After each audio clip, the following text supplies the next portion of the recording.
Good evening all of you. कैसे हैं आप? उम्मीद करता हूं बिल्कुल सही होंगे। आपका स्वागत है गुप्ता क्लासेस लाइव चैनल में। आज का टॉपिक आप सबको ही पता है स्टूडेंट, और टॉपिक बड़ा महत्वपूर्ण है। पहले ही मैंने आपको बता रखा है ये, और टॉपिक का नाम कंप्यूटर फंडामेंटल है, जो सभी कंपटीशन में बराबर रोल प्ले करता है। चाहे वो कंपटीशन किसी भी प्रकार का क्यों ना हो, चाहे वो बैंक हो, एसएससी हो, रेलवे हो या कोई अन्य परीक्षा हो, सभी में बराबर रोल प्ले करने वाले जो टॉपिक का नाम कंप्यूटर साइंस होता है। और ये कंप्यूटर आपसे किस लेवल का पूछा जाता है? बिल्कुल फंडामेंटल लेवल का होता है। कोई भी दिक्कत हो आप मुझे कमेंट करते रहिएगा, मैं आपको जवाब बीच में देते चलूंगा। बिल्कुल लाइव क्लास चल रही है, आपको दिक्कत नहीं होनी है। पेन रजिस्टर लेके बैठना है, बहुत धीरे धीरे हम आपस में मिलके पढ़ने वाले हैं, टेंशन नहीं लेना है। ये सेकंड क्लास है आपकी, कंप्यूटर की सेकंड क्लास है। आप देख रहे हैं चैप्टर नंबर 2 के नाम से ही क्लास है आपकी। इससे जो पहले एक फंडामेंटल क्लास हुई है वो पब्लिक है, उस पब्लिक क्लास को आप कोई भी देख सकते हो और उसका लाभ उठा सकते हो। और ये सेकंड क्लास है। पहले तो मैं रिवाइज कराऊंगा, जो न्यू स्टूडेंट है उनको भी समझ में आ जाए कि उन्होंने क्या पढ़ा है अब तक, और जो ओल्ड स्टूडेंट है उनका रिवीजन हो जाएगा, और न्यू स्टूडेंट के लिए वो एक तरीका हो जाएगा कि सर ने अब तक क्या क्या पढ़ाया है। घबराना नहीं है, बिल्कुल बिंदास तरीके से पढ़ना है। तो अब सबसे पहले मैं आपके सामने यही कहूंगा, यहां पर सभी मुझे देख ही रहे हैं। हाँ, good evening, good evening. Rohit ji, Ambesh Swami ji, Radha Singh, Pooja Solanki, Sadaf Siddiqui ji, good evening. और आज की क्लास को ज्यादा बेहतर तरीके से पढ़ने के लिए आपको बस मेरे साथ बराबर बने रहना है, ठीक है? तो अब चलते हैं टॉपिक की तरफ को। टॉपिक आपके सामने है बेसिक कंप्यूटर ऑर्गेनाइजेशन। क्या है स्टूडेंट? Basic computer organisation. अब आप कहोगे कि सर कंप्यूटर ऑर्गेनाइजेशन का मतलब क्या होता है? यहां पर कंप्यूटर ऑर्गेनाइजेशन का सीधा साधा मतलब है hardware parts of computer.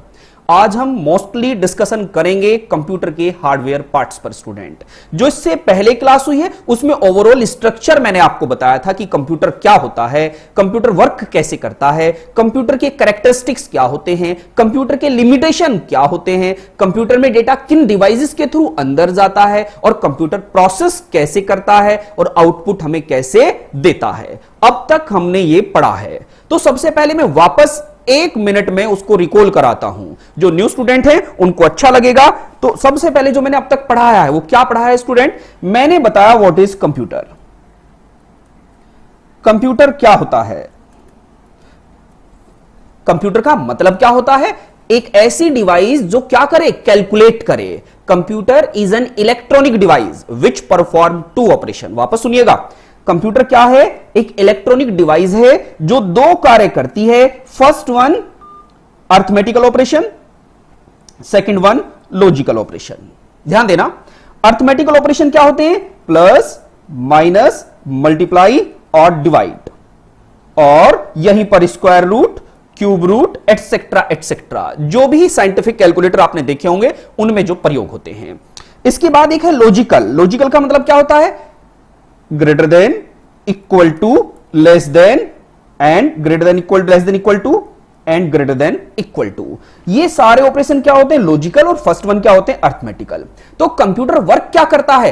Computer एक ऐसी इलेक्ट्रॉनिक डिवाइस है जो 2 वर्क परफॉर्म करती है। फर्स्ट वन अर्थमेटिकल और सेकंड वन लॉजिकल। तो एक ऐसी डिवाइस जो अर्थमेटिकल और लॉजिकल ऑपरेशन करे उसको आप क्या कहेंगे? कंप्यूटर कहेंगे। और इनको मैं कंबाइन कर दूं तो क्या बन जाएगा स्टूडेंट? Arithmetical logical unit. तो ये हमने लास्ट क्लास में पढ़ा था। मैंने आपसे कहा था पहले मैं रिवाइज कराऊंगा चीजों को, और तभी चीजें अच्छी तरीके से आपको समझ में आएगी। उसके बाद मैंने क्या बताया? उसके बाद मैंने आपको बताया था कंप्यूटर एक ऐसी डिवाइस है जो प्रोसेस करती है। मींस ये प्रोसेस है, ध्यान दीजिएगा, रिकॉल करते चलिएगा। प्रोसेस करती है किस पर? डेटा पर। ये हम पहले पढ़ चुके हैं स्टूडेंट, इसको आज हम रिकॉल कर रहे हैं। बिल्कुल, रोचक चौधरी जी, अजय निषाद जी, अम्बेश स्वामी जी, हम इसको रिकॉल कर रहे हैं। जिनका फर्स्ट डे है उनको समझ में आ जाएगा। कंप्यूटर क्या है? कंप्यूटर एक इलेक्ट्रॉनिक डिवाइस है जो क्या काम करती है? डेटा पर प्रोसेस करके हमें क्या देती है? इंफॉर्मेशन देती है। क्या देती है स्टूडेंट? इंफॉर्मेशन देती है। तो कंप्यूटर क्या किया? कंप्यूटर ने डेटा पर प्रोसेस किया और प्रोसेस करके हमें क्या दिया, इंफॉर्मेशन। डेटा क्या होता है, डेटा होता है रॉ मटेरियल, कच्चा माल, रॉ मटेरियल। और इंफॉर्मेशन क्या है बताइए, मीनिंगफुल डेटा। जो मीनिंगफुल डेटा होता है वो इंफॉर्मेशन कहलाती है, और जो मीनिंगलेस होता है वो डेटा कहलाता है। और जो ये प्रोसेस है यही तो है कंप्यूटर, यही तो सारा काम कौन कर रहा है स्टूडेंट, कंप्यूटर करता है। तो क्या बात समझ में आई, कंप्यूटर एक ऐसी इलेक्ट्रॉनिक डिवाइस है जो डेटा को लेती है और इंफॉर्मेशन देती है। आई थिंक ये बात समझ में आई होगी। बिल्कुल बिंदास तरीके से पढ़िएगा। इसका लाभ आपको मैंने पहले ही भी बताया है। बैंक में तो बहुत बड़ा रोल है कंप्यूटर का, बैंक में तो बहुत बड़ा रोल है कंप्यूटर का। इसके साथ साथ एसएससी में भी इसका टॉपिक का रोल है। यहीं पर रेलवे रिक्रूटमेंट बोर्ड में भी इसके सवाल आते हैं। यहीं पर सुपर टेट में भी अलग से इसका सेक्शन है। सुपर टेट आप जानते ही हैं। और यहीं पर एक छोटा सा डिप्लोमा होता है जो हर आज कॉम्पिटिटर के लिए कंपलसरी बन चुका है, और उस डिप्लोमे का नाम क्या है, ट्रिपल सी। हर कंपटीशन में बराबर रोल प्ले करता है। इसी वजह से तो आपको सबसे पहले कंप्यूटर पढ़ाया जा रहा है। ऑनलाइन क्लास आपकी स्टार्ट हो ही चुकी है अब, ठीक है। मेरी दूसरी क्लास है आपकी कंप्यूटर की, लाइव क्लास ले रहे हैं, प्राइवेट क्लास है अब सबको इरादे के साथ बैठना है। बिल्कुल धीरे धीरे पढ़ाऊंगा, बस पढ़ते चलिएगा। तो क्या बताया आपको स्टूडेंट, कंप्यूटर एक इलेक्ट्रॉनिक डिवाइस है जो क्या काम करती है, डेटा को लेती है और क्या देती है, इंफॉर्मेशन देती है। यहां इंफॉर्मेशन को ही क्या कहते हैं, आउटपुट, और यहां डेटा को क्या कहते हैं, इनपुट। इनपुट डिवाइस के थ्रू तो डेटा अंदर जाएगा। ओके, तो ये कंप्यूटर का क्या हुआ, एक बेसिक स्ट्रक्चर हुआ कि कंप्यूटर वर्क कैसे करता है। ओके, अब चलते हैं वापस थ्योरी पर। थ्योरी आपके सामने है। यहां पर आज हम क्या क्या सीखेंगे, आज इस लेक्चर में हमें क्या क्या सीखना है। तो पहला टॉपिक होगा basic operation perform by all type of computer system. जितने भी टाइप के कंप्यूटर होते हैं उनमें बेसिक स्ट्रक्चर क्या होता है, बेसिक ऑपरेशन क्या होते हैं, वो कैसे काम करते हैं। All type of computer system. अब यहां वर्ड आता है ऑल टाइप ऑफ कंप्यूटर। तो आप स्टूडेंट सबसे पहले यह समझिएगा कि ऑल टाइप ऑफ कंप्यूटर क्या होते हैं, मींस टाइप ऑफ कंप्यूटर क्या होते हैं। एक एक वर्ड लिखते चलिएगा, जो भी वर्ड जहां आएगा मैं पूरा ऑपरेशन करूंगा, परेशान नहीं होना है, हर शब्द पर हम बात करेंगे। आज का टॉपिक क्या, लर्निंग ऑब्जेक्टिव। आज हम क्या सीखने वाले हैं, पहला टॉपिक क्या होगा, basic operation perform by all type of computer system. तो जितने भी टाइप के कंप्यूटर होते हैं वो क्या क्या कार्य करते हैं, तो पहले हम ये सीखेंगे। तो अब हम पूछते हैं टाइप ऑफ कंप्यूटर कितने टाइप के होते हैं। तो पेन रजिस्टर लेके ही बैठे हैं आप, तो देखिएगा टाइप ऑफ कंप्यूटर को बड़े अच्छी तरीके से। यहां पर देखिए स्टूडेंट, जो कंप्यूटर होता है, यहां पर कंप्यूटर को आप कैसे तरीके से डिजाइन करोगे। यहां पर कंप्यूटर पूरी दुनिया के अंदर जो एक चैलेंज बन के आया है आज, इसको हम यहां 3 कैटेगरी में डिवाइड करेंगे। दुनिया में जो सबसे पहले कंप्यूटर आया स्टूडेंट, उसका नाम था एनालॉग कंप्यूटर। क्या नाम था स्टूडेंट, एनालॉग। जो सेकंड टाइप के कंप्यूटर आए उनको आप क्या कहते हैं, डिजिटल कहते हैं। क्या कहते हैं, डिजिटल कहते हैं। और जो थर्ड टाइप ऑफ कंप्यूटर हैं उनको आप क्या कहते हैं, हाइब्रिड कहते हैं। तो पूरी दुनिया में कंप्यूटर कितने कैटेगरी के हैं, 3 टाइप के कंप्यूटर होते हैं। ओके, अब यहां पर सवाल है कि सर आप एनालॉग कंप्यूटर बता रहे हैं, डिजिटल बता रहे हैं और हाइब्रिड बता रहे हैं। मैंने कहा बिल्कुल, ये 3 टाइप के ही तो कंप्यूटर होते हैं। अब ये 3 टाइप के अगर कंप्यूटर हैं तो एनालॉग कंप्यूटर क्या होता है, एनालॉग कंप्यूटर एक ऐसा कंप्यूटर होता है जो मेजरमेंट प्रिंसिपल कार्य करे। कैसे, मेजरमेंट, जो मापने का कार्य करे। मेजरमेंट का मतलब क्या होता है, मापना। अब आप कहोगे सर मापना क्या होता है, जैसे मैंने आपसे कहा स्पीड मापना, स्पीड को मेजर करना। आपने देखा ना स्पीडोमीटर, आपने देखा होगा ईसीजी जो हार्ट रेट बताती है उसको मापना, या मैंने कहा सुनामी की स्पीड को मेजर करना, अर्थक्वेक की जो इंटेंसिटी है उसको मेजर करना। जो ये सब कुछ मेजर करता है उसको एनालॉग कंप्यूटर करते हैं। एनालॉग कंप्यूटर किस प्रिंसिपल पर कार्य करता है, इस प्रिंसिपल कार्य करता है, मींस कंटिन्यूअस स्टेट पर कार्य जो करता है उसको एनालॉग कंप्यूटर कहते हैं स्टूडेंट।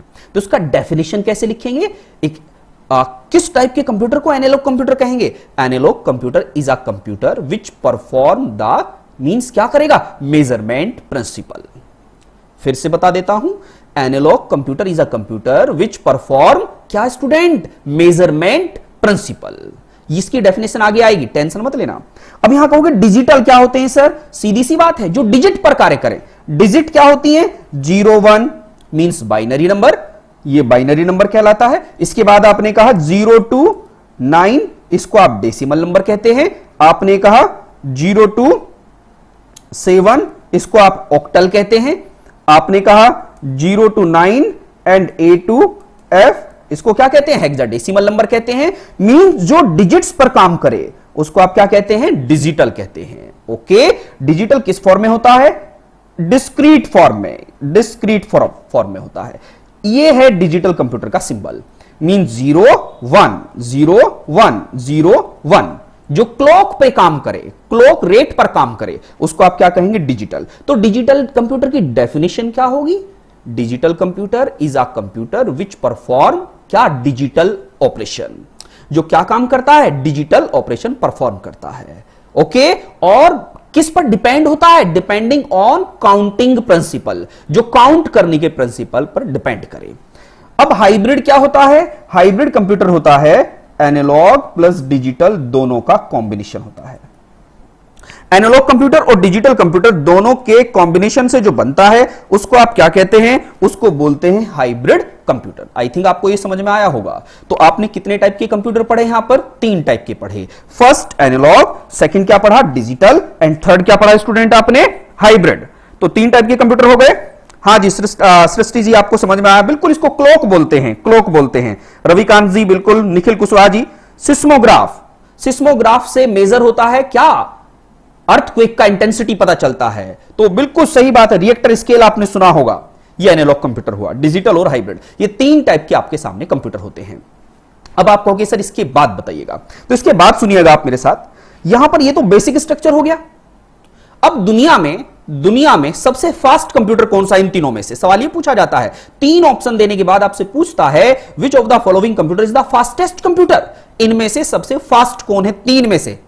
तो आप बताएंगे सबसे फास्ट एनालॉग है, और एनालॉग के बाद दूसरे नंबर पर कौन है? हाइब्रिड, और हाइब्रिड के बाद तीसरे नंबर पर कौन है? डिजिटल। तो स्पीड बाय, अगर मैं स्पीड की बात करूं तो सबसे फास्ट कौन हुआ? एनालॉग। सेकंड नंबर पर हाइब्रिड, और थर्ड नंबर पर स्टूडेंट डिजिटल कंप्यूटर हुआ। अगर 3 ऑप्शन आपके सामने आते हैं और पूछा जाता है बताइए फास्ट कौन है, तो क्या बताएंगे आप? एनालॉग कंप्यूटर बताएंगे। आई थिंक ये बात समझ में आई होगी। ये तो स्पीड की बात हुई। स्पीड, अगर आपसे कोई सवाल पूछे एक्यूरेसी किसकी बेस्ट होती है?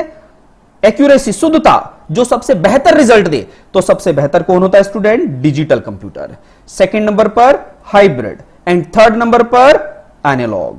तो स्पीड वाइज सबसे बेस्ट कौन है? एनालॉग, और एक्यूरेसी वाइज सबसे बेस्ट कौन है? Digital computer. तो 2 ऑब्जेक्टिव सवाल आपके सामने आए। क्या सवाल सामने आए? अब जो यहां से सवाल बनते हैं कि दुनिया में कंप्यूटर कितने टाइप के होते हैं, तो क्या बताएंगे स्टूडेंट? 3 टाइप के होते हैं। उसके बाद यह कहा गया कि सबसे फास्ट कौन होता है, तो एनालॉग बताएंगे। थर्ड टाइप पे कोई क्वेश्चन पूछता है एक्यूरेसी सबसे बेस्ट किसकी होती है, तो डिजिटल बताएंगे। बात समझ में आई आपको?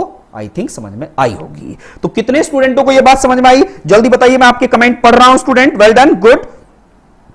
हाँ, बार बार मुझे निखिल जी ही दिख रहे हैं। अनुराधा ठाकुर जी, बिल्कुल सही बात है, वेल डन। अब यह बात क्लियर हो गई हो तो अब आगे चलें। आगे क्या कह रहा था मैं आपको कि जो कंप्यूटर हैं, कंप्यूटर को एनालॉग बताया, डिजिटल बताया, और डिजिटल के बाद हाइब्रिड बताया। ये अगर बात क्लियर है तो इससे आगे की चीजों को कैसे समझेंगे? अब हम इससे आगे की चीजों को हम समझेंगे कि सर दुनिया में कंप्यूटर है सबसे ज्यादा तो डिजिटल चलता है। मैंने कहा बिल्कुल चलता है। तो डिजिटल कंप्यूटर यहां पर कितने टाइप के होते हैं उसको देख लीजिएगा। अब समझना, प्रैक्टिकली तौर पर सबसे ज्यादा डिजिटल है महत्व। हम सब यूज, मैं और आप, जैसे मैं लिख रहा हूं, आप देख रहे हैं, ये कौन सी डिवाइस का प्रयोग कर रहे हैं? आप डिजिटल डिवाइस का यूज कर रहे हैं। अब इस डिजिटल डिवाइस को कैसे क्लासिफाई किया जाए वो देखिएगा मेरे साथ। देखो, जो डिजिटल कंप्यूटर है, सबसे पहले जो कंप्यूटर होता है माइक्रो कंप्यूटर होता है। क्या होता है student? Micro computer. First one micro computer, and second होता है work station, work station computer. और स्टूडेंट थर्ड क्या होता है? Mini computer. धीरे धीरे सब कुछ समझ में आने लगेगा, घबराना नहीं है बिल्कुल भी, लास्ट तक लगे रहना है, अपने आप को साबित करना है, बैठना है और सीखना है। Mini computer. And fourth number पर क्या होगा? Main frame computer. और सबसे लास्ट में क्या होगा? Super computer.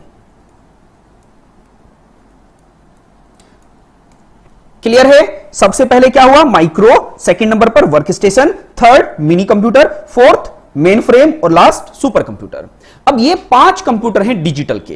तो अगर आपसे कोई सवाल पूछता है डिजिटल कंप्यूटर कितने पार्ट्स में डिवाइड है, तो डिजिटल कंप्यूटर 5 पार्ट्स में है स्टूडेंट। तो first one micro, second work station, third mini computer, fourth main frame और लास्ट है सुपर कंप्यूटर। आई थिंक ये बात समझ में आई होगी आपको। कितने स्टूडेंटों को ये बात समझ में आई, बताते चलें, मैं आपके साथ लगातार बना हूं।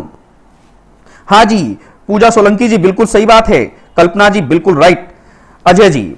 अब देखिए जो माइक्रो कंप्यूटर है, यहां पर माइक्रो कंप्यूटर को भी अब समझना है, हम और आप, मैं और आप, हम कौन से कंप्यूटर का यूज करते हैं, माइक्रो कंप्यूटर का यूज करते हैं। इस माइक्रो कंप्यूटर को ही हम क्लाइंट कंप्यूटर भी कहते हैं, क्लाइंट का कंप्यूटर का भी कहते हैं। इसी को हम यूजर का कंप्यूटर भी कहते हैं, क्योंकि मैं यूजर हूं, यूज कर रहा हूं, तो कौन से कंप्यूटर को कर रहा हूं, मैं माइक्रो कंप्यूटर को यूज कर रहा हूं। तो हम और आप सभी माइक्रो कंप्यूटर का ही प्रयोग करते हैं। माइक्रो क्यों, क्योंकि इसका साइज छोटा होता है, other than work station, mini, main और सुपर के। अब ये सारी चीजें बताते चलूंगा, टेंशन नहीं लेना है। जो माइक्रो कंप्यूटर है फर्दर 3 पार्ट्स में डिवाइड है। अब आप कहोगे सर कौन कौन से पार्ट्स में डिवाइड है। देखिए सबसे पहले अगर मैं माइक्रो कंप्यूटर की बात करूं तो माइक्रो कंप्यूटर सबसे पहले है, ध्यान देना, पाम टॉप। पाम टॉप का मतलब समझ रहे हो, पाम टॉप का मतलब हथेली से जो ऑपरेट हो, हथेली पे रख के जो ऑपरेट हो। सेकंड नंबर पर कौन है, लैपटॉप। एंड थर्ड नंबर पर कौन है, डेस्कटॉप। पामटॉप, लैपटॉप, डेस्कटॉप, ये 3 टाइप के कंप्यूटर होते हैं माइक्रो कंप्यूटर। तो मुझे उम्मीद है आप जितने भी स्टूडेंट हैं इस माइक्रो कंप्यूटर का ही तो प्रयोग कर रहे हैं, चाहे वो पामटॉप की फॉर्म में, चाहे वो लैपटॉप की फॉर्म में, चाहे वो डेस्कटॉप की फॉर्म में। अब ये बात क्लियर हो पा रही है आपको। जो ये पामटॉप है, पामटॉप का मतलब समझ रहे, हथेली पर। अब जैसे मैं आपको एक डिवाइस उठाता हूं, जैसे ये मेरा मोबाइल है, मैं इस मोबाइल को हाथ में हथेली पे तो रख के ऑपरेट करता हूं, तो ये क्या है, मेरा पामटॉप है। ओके, अब मेरा लैपटॉप है, लैपटॉप का मतलब मेरे सामने जो रखा है ये मेरा लैपटॉप है, मेरी लैप पे, गोद में रखा जाता है। जो मेरे सामने डेस्क पे रखा है इसको मैं क्या कहूंगा, डेस्कटॉप कहूंगा। तो ये बात क्लियर हुई स्टूडेंट आपको। अब मुझे बताइए हम सब यूजर कौन से कंप्यूटर के हैं, माइक्रो कंप्यूटर के हैं। तो माइक्रो कंप्यूटर में first one palmtop, second laptop, third desktop. Palm top को ही हम किस नाम से जानते हैं, ध्यान देना, वेरी वेरी इंपॉर्टेंट सवाल है जो बैंक पीओ में पूछा गया है। क्या पूछा गया, पाम टॉप का क्या नाम है। तो पाम टॉप को ही मैं पता है क्या बोलता हूं, पीडीए। पीडीए वापस ऊपर लिख देता हूं, पीडीए, पर्सनल डिजिटल असिस्टेंट। ये मोबाइल जो है ना आपका, ये असिस्टेंट है। तो इस असिस्टेंट का कंप्यूटर साइंस में नाम क्या है, पीडीए, पर्सनल डिजिटल असिस्टेंट।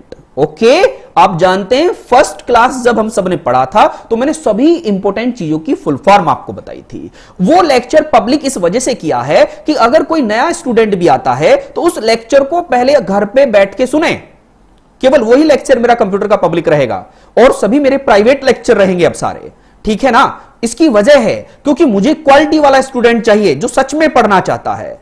और जब पढ़ना चाहोगे तो प्राइवेट लिंक से भी तो पढ़ा जा सकता है। तो आप पढ़िए मेरे साथ फर्स्ट लेक्चर को, बट सबको देखना है बार बार, उससे आपको चीजें क्लियर होंगी।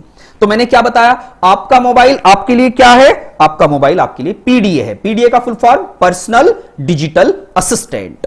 लैपटॉप का दूसरा नाम क्या है, लैपटॉप को यहां पर दूसरे नाम से जानते हैं नोटबुक। ध्यान देना, नोटबुक।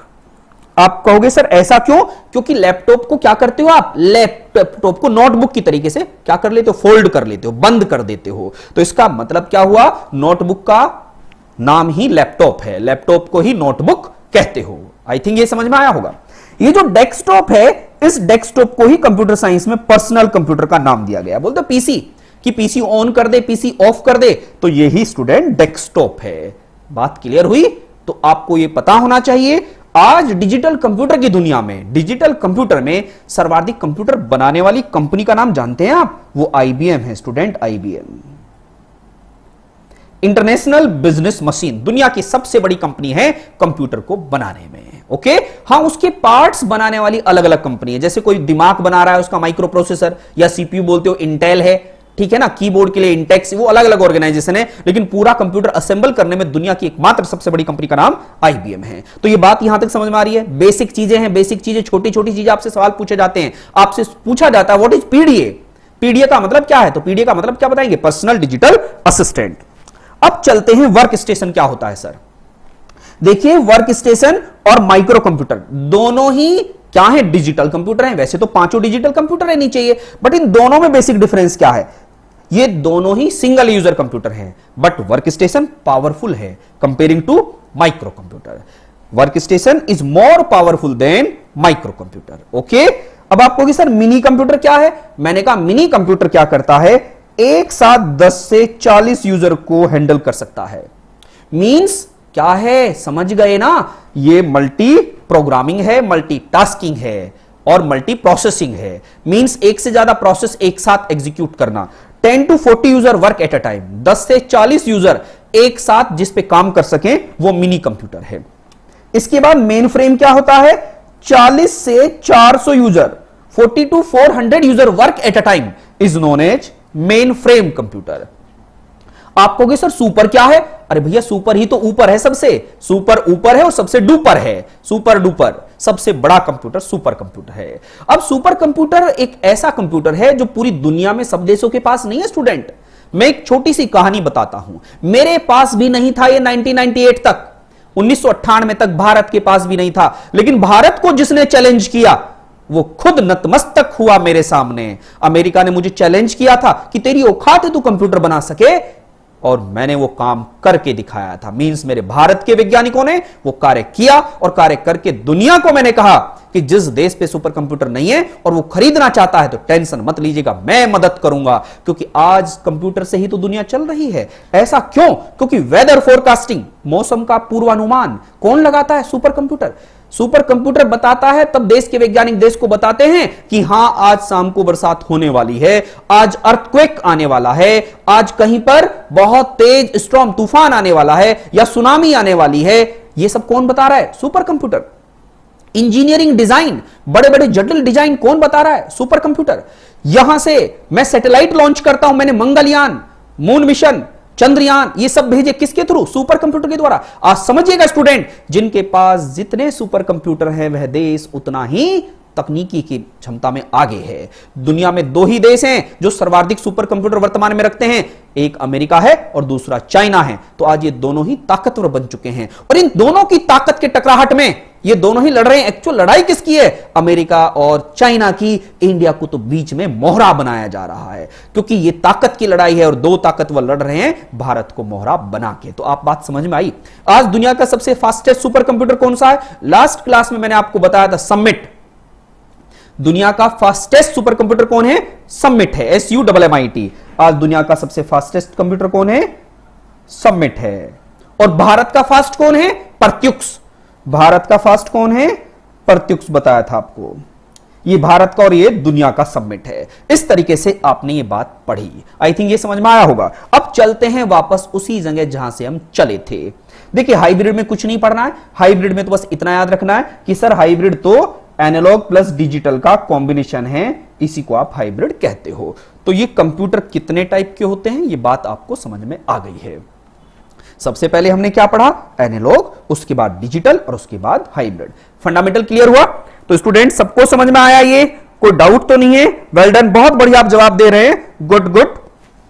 इसके बाद अब आगे थ्योरी पे चलते हैं। देखो ये लाइन पूरी समझ में आई आपको, आई थिंक समझ में आई होगी। इसको हेडिंग वाइज आगे पढ़ेंगे हम।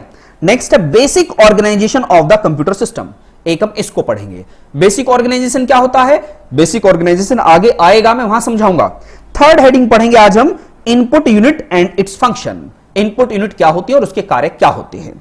नेक्स्ट हम क्या पढ़ेंगे, output unit and its function. Output unit क्या होती है और उसके कार्य क्या होते हैं। नेक्स्ट क्या पढ़ेंगे, storage unit and its function. Storage unit क्या होती है और उसके कार्य क्या होते हैं। नेक्स्ट हम क्या पढ़ेंगे, type of storage used in a computer system.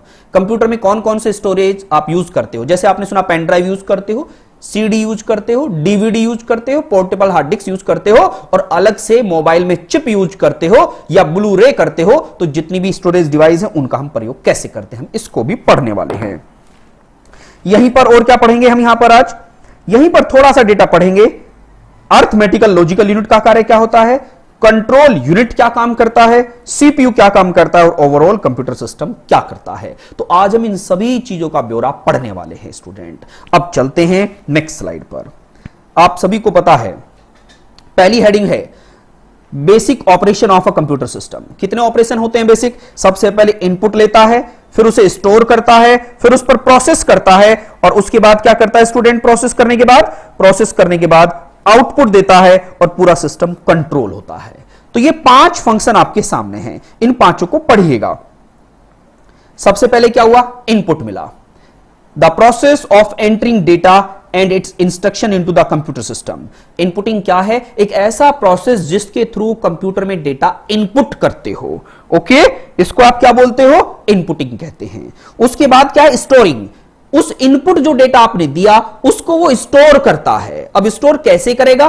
कुछ को तो टेम्परेरी करता है, कुछ को परमानेंट करता है, वो आगे आएगा, टेंशन मत लेना। स्टोर 2 टाइप से करता है, एक को तो क्या करता है? एक को तो करता है टेम्परेरी, एक को तो क्या करता है? टेम्परेरी। एक को क्या करता है? परमानेंट। एक को टेम्परेरी करता है स्टोर, एक को परमानेंट करता है। जो टेम्परेरी होता है वही होता है मेन मेमोरी, मींस रैम और रोम, और जो परमानेंट है वही hard disk, CD, DVD, pen drive, ये सब ये होगा, आगे हम पढ़ेंगे। उसके बाद प्रोसेसिंग करता है। प्रोसेसिंग का मतलब समझ गए? CPU, central processing unit. उसके बाद क्या करता है? आपको आउटपुट दे देता है। अब आउटपुट क्या होगा? ये आपका आउटपुट होगा। ओके, आउटपुट डिवाइस के थ्रू, जैसे आपको प्रिंटर से प्रिंट आउट मिल गया, या मॉनिटर से स्क्रीन पर आपने आउटपुट विजुअल डिस्प्ले यूनिट के थ्रू देख लिया, या प्रोजेक्टर से आपको आउटपुट मिल गया, उसको क्या कहते हैं? आउटपुट मिलना। और इस पूरे सिस्टम को कंट्रोल भी किया जाता है, ओवरऑल सिस्टम को कंट्रोल किया जाता है। तो ये 5 बेसिक स्ट्रक्चर हुए, इनको हम पढ़ेंगे कैसे? अब बात ये है, ये डायग्राम से आपको क्लियर हो जाएंगी चीजें, बड़ा महत्वपूर्ण डायग्राम है, इसको समझिएगा, इसको आप बना भी लीजिएगा तो अच्छा लगेगा आपको। क्या लिख रहा है स्टूडेंट, जल्दी बताइएगा। सबसे पहले प्रोग्राम एंड डेटा, ध्यान दीजिएगा, बड़ा अच्छा वर्ड है। देखिए, एक वर्ड आया प्रोग्राम और एक आया डेटा। तो प्रोग्राम और डेटा को एंट्री दी जाती है इनपुट डिवाइस के थ्रू। यहां पर डेटा का मतलब क्या होता है? रॉ मटेरियल, रॉ मटेरियल, कच्चा माल। क्या स्टूडेंट? कच्चा माल। ये पूरा कंप्यूटर का बेसिक स्ट्रक्चर है, ध्यान देना, पूरा कंप्यूटर साइंस इसी प्रिंसिपल पर चलेगा, आपको ये क्लियर हो जाएगा। मैंने क्या बताया? इसको क्या बोलते हैं? कच्चा माल। जो डेटा है, डेटा का ही मीनिंग क्या है? मीनिंगलेस, जिसका कोई अर्थ ना हो, वो डेटा होता है।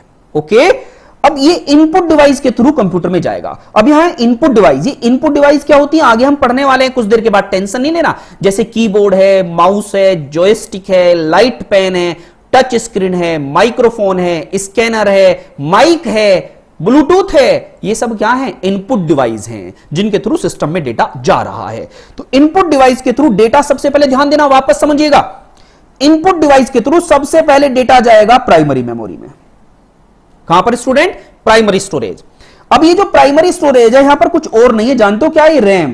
प्राइमरी स्टोरेज रैम और रोम। सबसे पहले इनपुट डिवाइस से डेटा यहां पहुंचा, क्लियर है? यहां से डेटा पहुंचा दिमाग में, मतलब यहां से कहां पहुंचा? इस वायर के थ्रू यहां पर पहुंचा। अब सीयू, सीयू क्या है? ध्यान देना, सीयू कंट्रोल यूनिट है।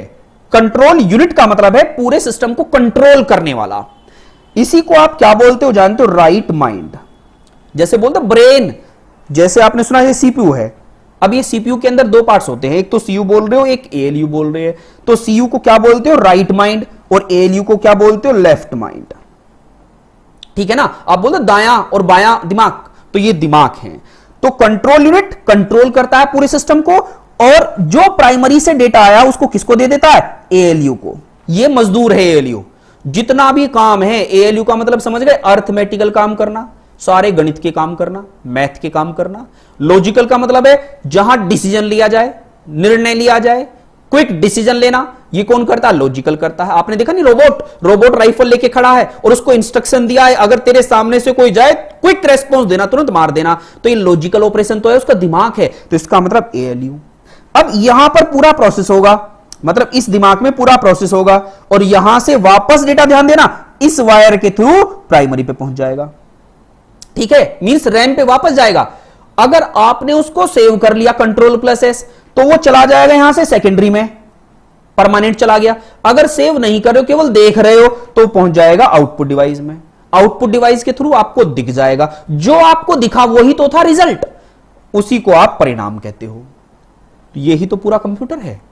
अब इसको कितना डिटेल में पढ़ लो, ये सारा काम देखने के लिए कितना अंदर चले जाओ, इसे जितना अंदर पढ़ोगे इतना कंप्यूटर खुलता चला जाएगा, लेकिन बेसिक कंसेप्ट जो है वो ये डायग्राम है स्टूडेंट।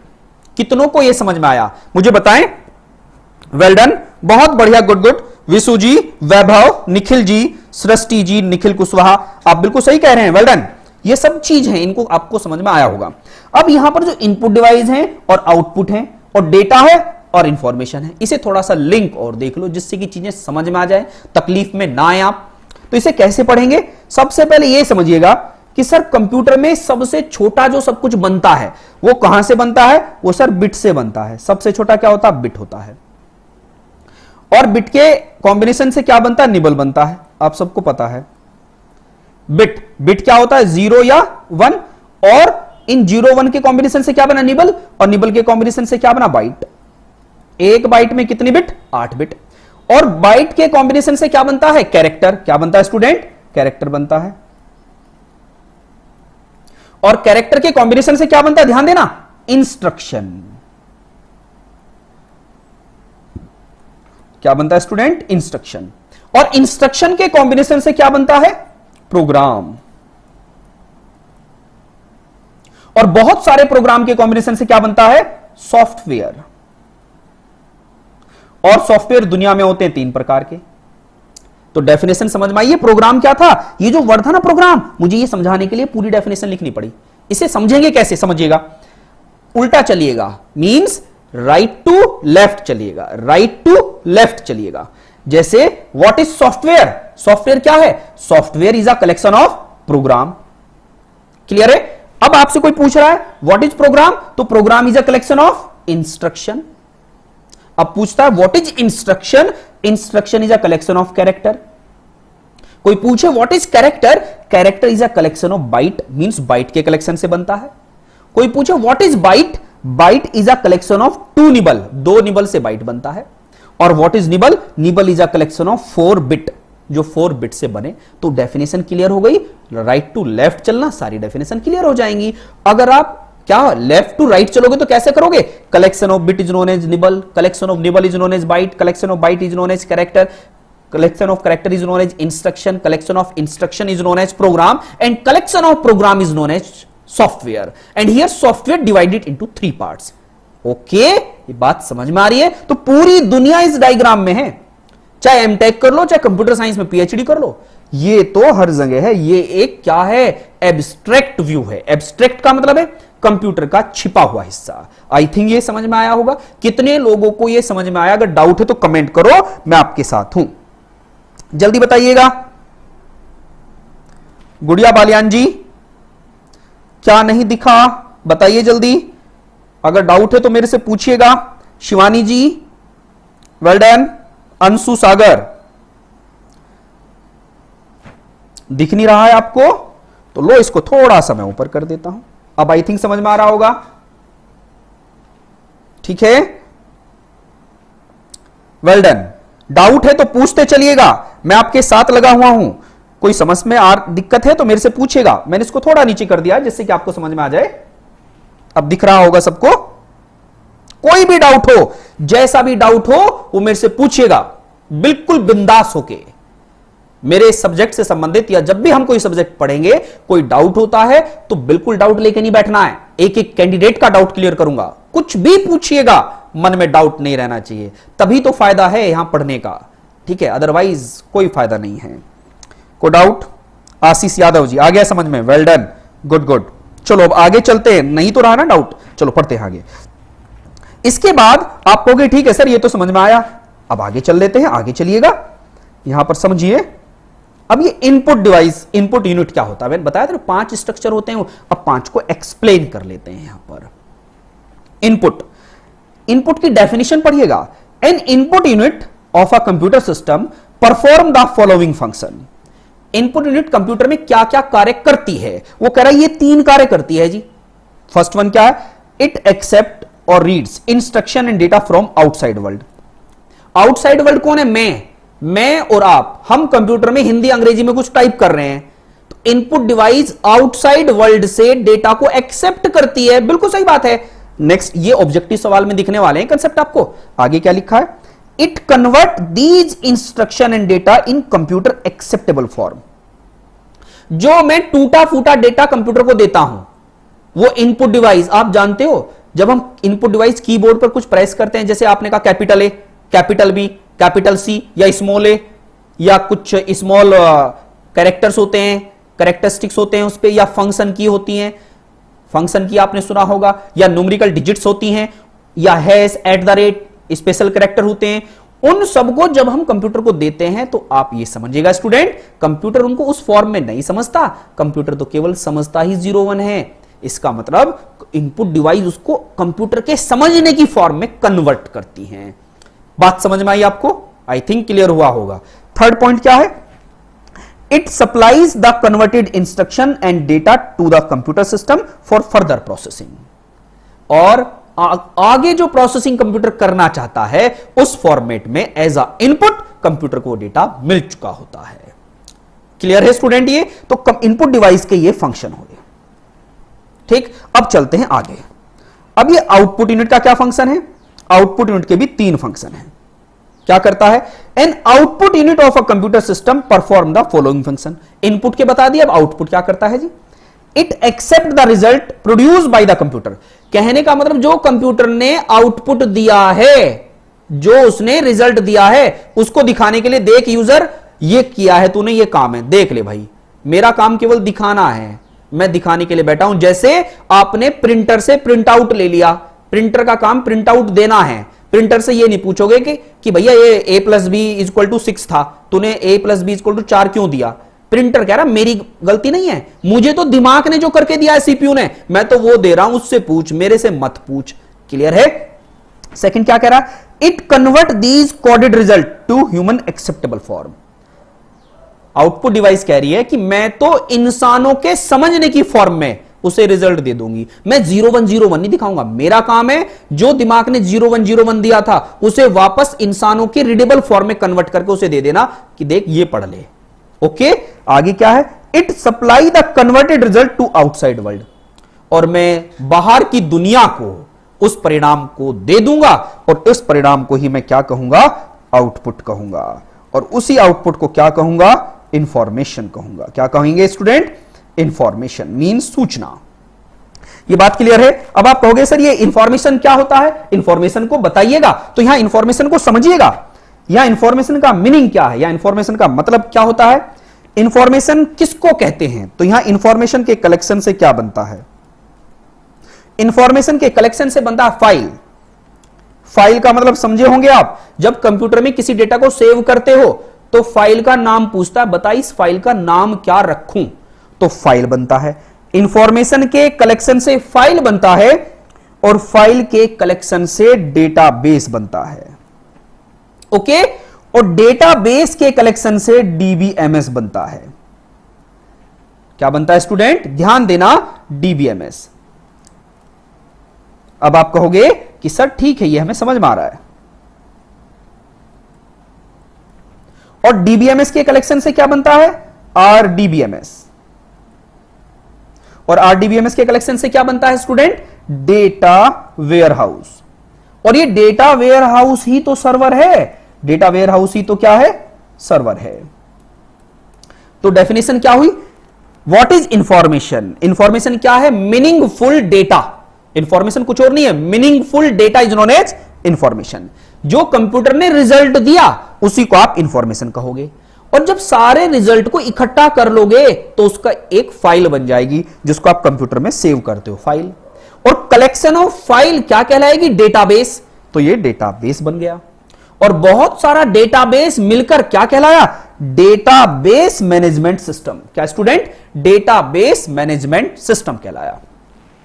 और ये डेटाबेस मैनेजमेंट सिस्टम के बाद क्या बना? RDBMS, relational database management system, RDBMS. जो इंटरनेट पर डेटा होता है वो आरडीबीएमएस कहलाता है, बैकएंड पर आरडीबीएमएस होता है। और इसी आरडीबीएमएस के कलेक्शन से क्या बनता है? डेटा वेयरहाउस, डेटा का गोदाम। और इस डेटा के गोदाम को ही आप सर्वर कहते हो। कभी कभी आप इंटरनेट पर सर्च करते हो और एक वर्ड आता है, server is not found. Server प्राप्त नहीं है, मींस उसे गोदाम नहीं मिला, तो आपको कह देता सर्वर फाउंड नहीं है। तो इसका मतलब समझ में आया? गूगल क्या करता है? या याहू क्या करता है, या बिंग क्या करता है, इन सब का काम होता है, हेलो हेलो, हां सारंग,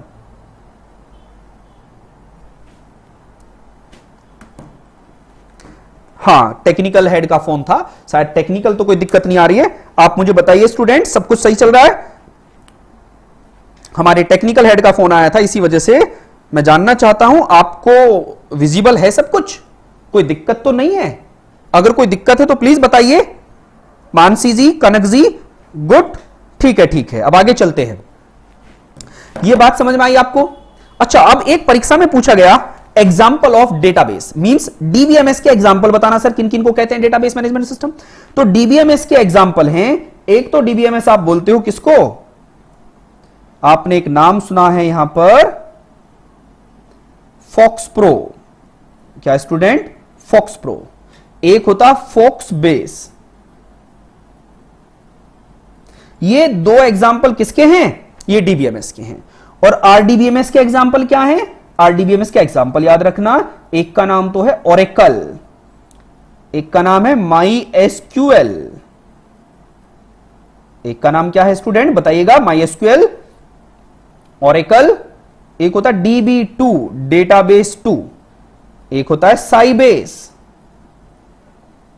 ये लिखते चलिएगा साथ में, पूछ लेता है example of RDBMS, relational database management system के एग्जाम्पल क्या हैं, तो क्या बताएंगे, Oracle, my SQL, database 2, Sybase, और यहीं पर एक एग्जाम्पल होता है इनग्रेस। क्या होता है स्टूडेंट, इनग्रेस। और यहीं पर एसक्यूएल सर्वर। ये सब एग्जाम्पल हैं आरडीबीएमएस के, और भी बहुत सारे हैं, उन सबको नहीं पढ़ेंगे, ठीक है। ये आरडीबीएमएस के एग्जाम्पल है। आई थिंक ये बात समझ में आई होगी आपको, वेल डन, गुड गुड। अब आगे चलते हैं, ये बातें अगर क्लियर हैं तो अब हम आगे बढ़ते हैं, और आगे क्या है, आगे चीजें आपके लिए नेक्स्ट पेज पर। स्टोरेज, देखो हमने इनपुट पढ़ लिया, आउटपुट के काम पढ़ लिए, अभी डिवाइस के नाम नहीं पढ़े, केवल इनपुट डिवाइस का काम क्या होता है, आउटपुट डिवाइस का काम क्या होता है, और उसी में एक वर्ड था स्टोरेज। अब उसका काम देख लेते हैं, यहीं पर समझिएगा स्टूडेंट। स्टोरेज, पहले स्टोरेज के बारे में थोड़ा समझ लो, जिससे कि एक पूरा आइडिया क्लियर हो जाए। इसके लिए मुझे आपको वापस समझाना होगा यहां पर।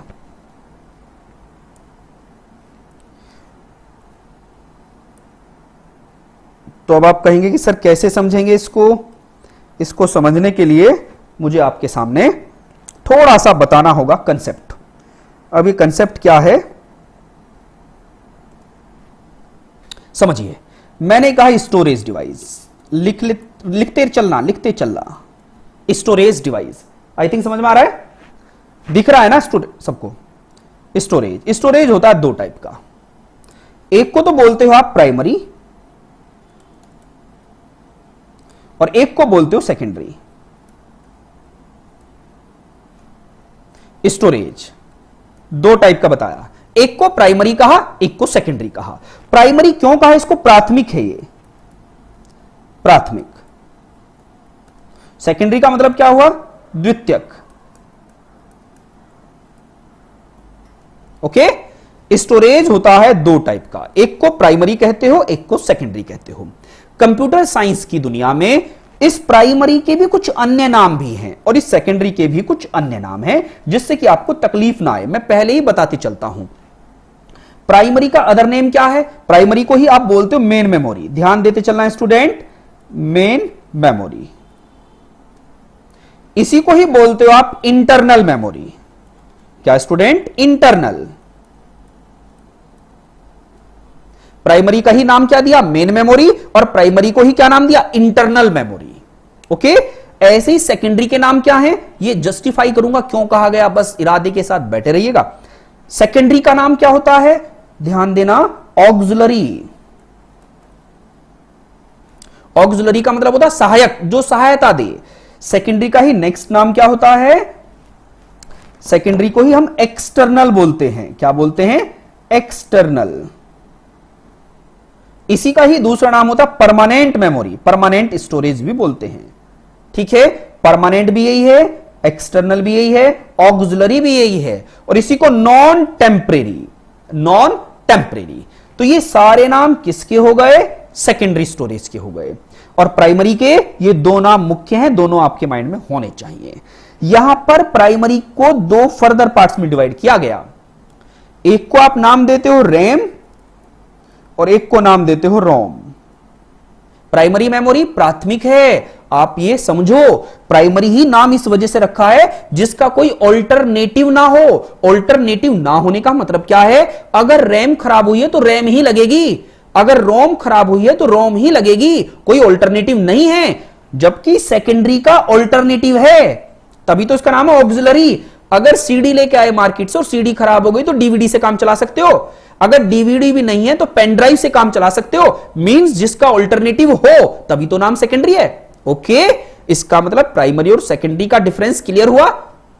प्राइमरी का ऑल्टरनेटिव नहीं होता है, जो है उसका काम उसी से ही चलेगा। रैम खराब हुई है तो रैम ही मार्केट से लानी होगी, इसी वजह से इसको प्राइमरी कहते हैं। अब यहां पर जो रैम है, रैम का फुल फॉर्म क्या? Random access memory. Okay student, सबको समझ में आ रहा है ना? दीपक जी ठीक है, ठीक है, ठीक है, बिल्कुल सही है, धीरे धीरे पढ़ा रहा हूं, वेल डन। ठीक है दीपक जी, देखिए प्राइमरी को कितने पार्ट्स में डिवाइड किया? दो पार्ट्स में। एक का नाम तो आपने क्या कहा? रैम, और एक को नाम दिया रोम। नोट डाउन करते रहे आराम आराम से, बिल्कुल पढ़ते रहे।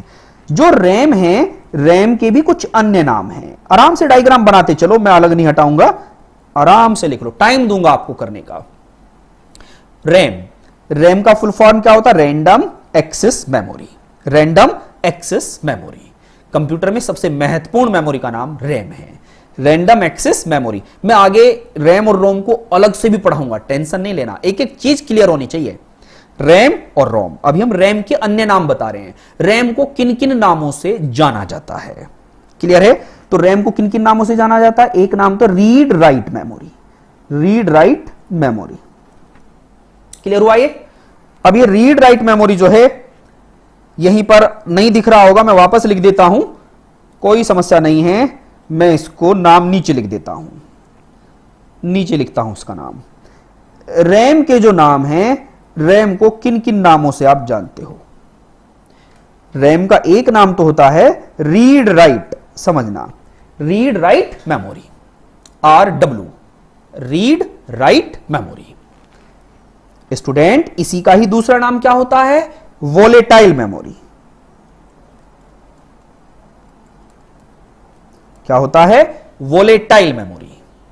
वोलेटाइल का मतलब क्या है? जो क्या हो जाए? जो power of data of, light गई डेटा गया। ये नेचर किसकी होती है? रैम की होती है। इसी वजह से तो कहते हैं स्टूडेंट, कभी कभी आपने बहुत कुछ टाइप किया या इंटरनेट से आपने कुछ कॉपियां, कुछ चीज डाउनलोड करी और उसको परमानेंट सेव नहीं किया, ब्राउज कर रहे हो आप और उसको सेव नहीं कर पाए और लाइट चली जाए तो डेटा एकदम खत्म हो जाता है। ऐसा क्यों? क्योंकि वो सारा डेटा पहले रैम पर आता है और रैम की नेचर क्या है? Power of data of. Okay, तो इसका नाम है वोलेटाइल मेमोरी। भी किसको कहते हो? रैम को बोलते हो। कभी कभी परीक्षा में सवाल आता है कि बताइए कौन सी मेमोरी वोलेटाइल है, तो क्या बताएंगे? रैम। यहीं पर रैम का एक अन्य नाम क्या है और क्या बोलते हैं रैम को? टेम्परेरी। टेम्परेरी मेमोरी भी किसको बोलते हो? रैम को ही बोलते हो। अस्थाई है ये। ओके, इसी के कारण इसका नाम नॉन परमानेंट भी है, नॉन परमानेंट। यहां तक क्लियर है? इसको नोट डाउन कर लो आराम से, कोई दिक्कत नहीं है। बिल्कुल बिल्कुल, साक्षी जी सही कह रहे हैं। रैम को किस किस नाम से जानते हैं? Read write memory, volatile memory, temporary memory और नॉन परमानेंट मेमोरी। मैं आपके साथ हूं, आपके कमेंट भी पढ़ रहा हूं, कोई दिक्कत हो तो बिल्कुल बताना। Yes Srishti ji, well done, बिल्कुल सही बात है। कोई दिक्कत हो किसी को तो तुरंत पूछना सवाल, कमेंट बॉक्स में कमेंट करिएगा। अगर स्पीड ज्यादा लगे, तेज लगे तो वो भी बताना, क्योंकि जब तक हम दोनों को सेटिस्फेक्शन नहीं मिलेगा तो पढ़ने का बेनिफिट नहीं है, क्योंकि आप योद्धाओं की भूमिका में हो।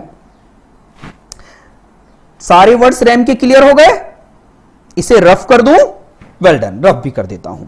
First one read write, volatile, temporary, non permanent, RAM के ही क्या है? अदर नेम है। अब आप कहोगे ठीक है सर, ये तो क्लियर हो गया।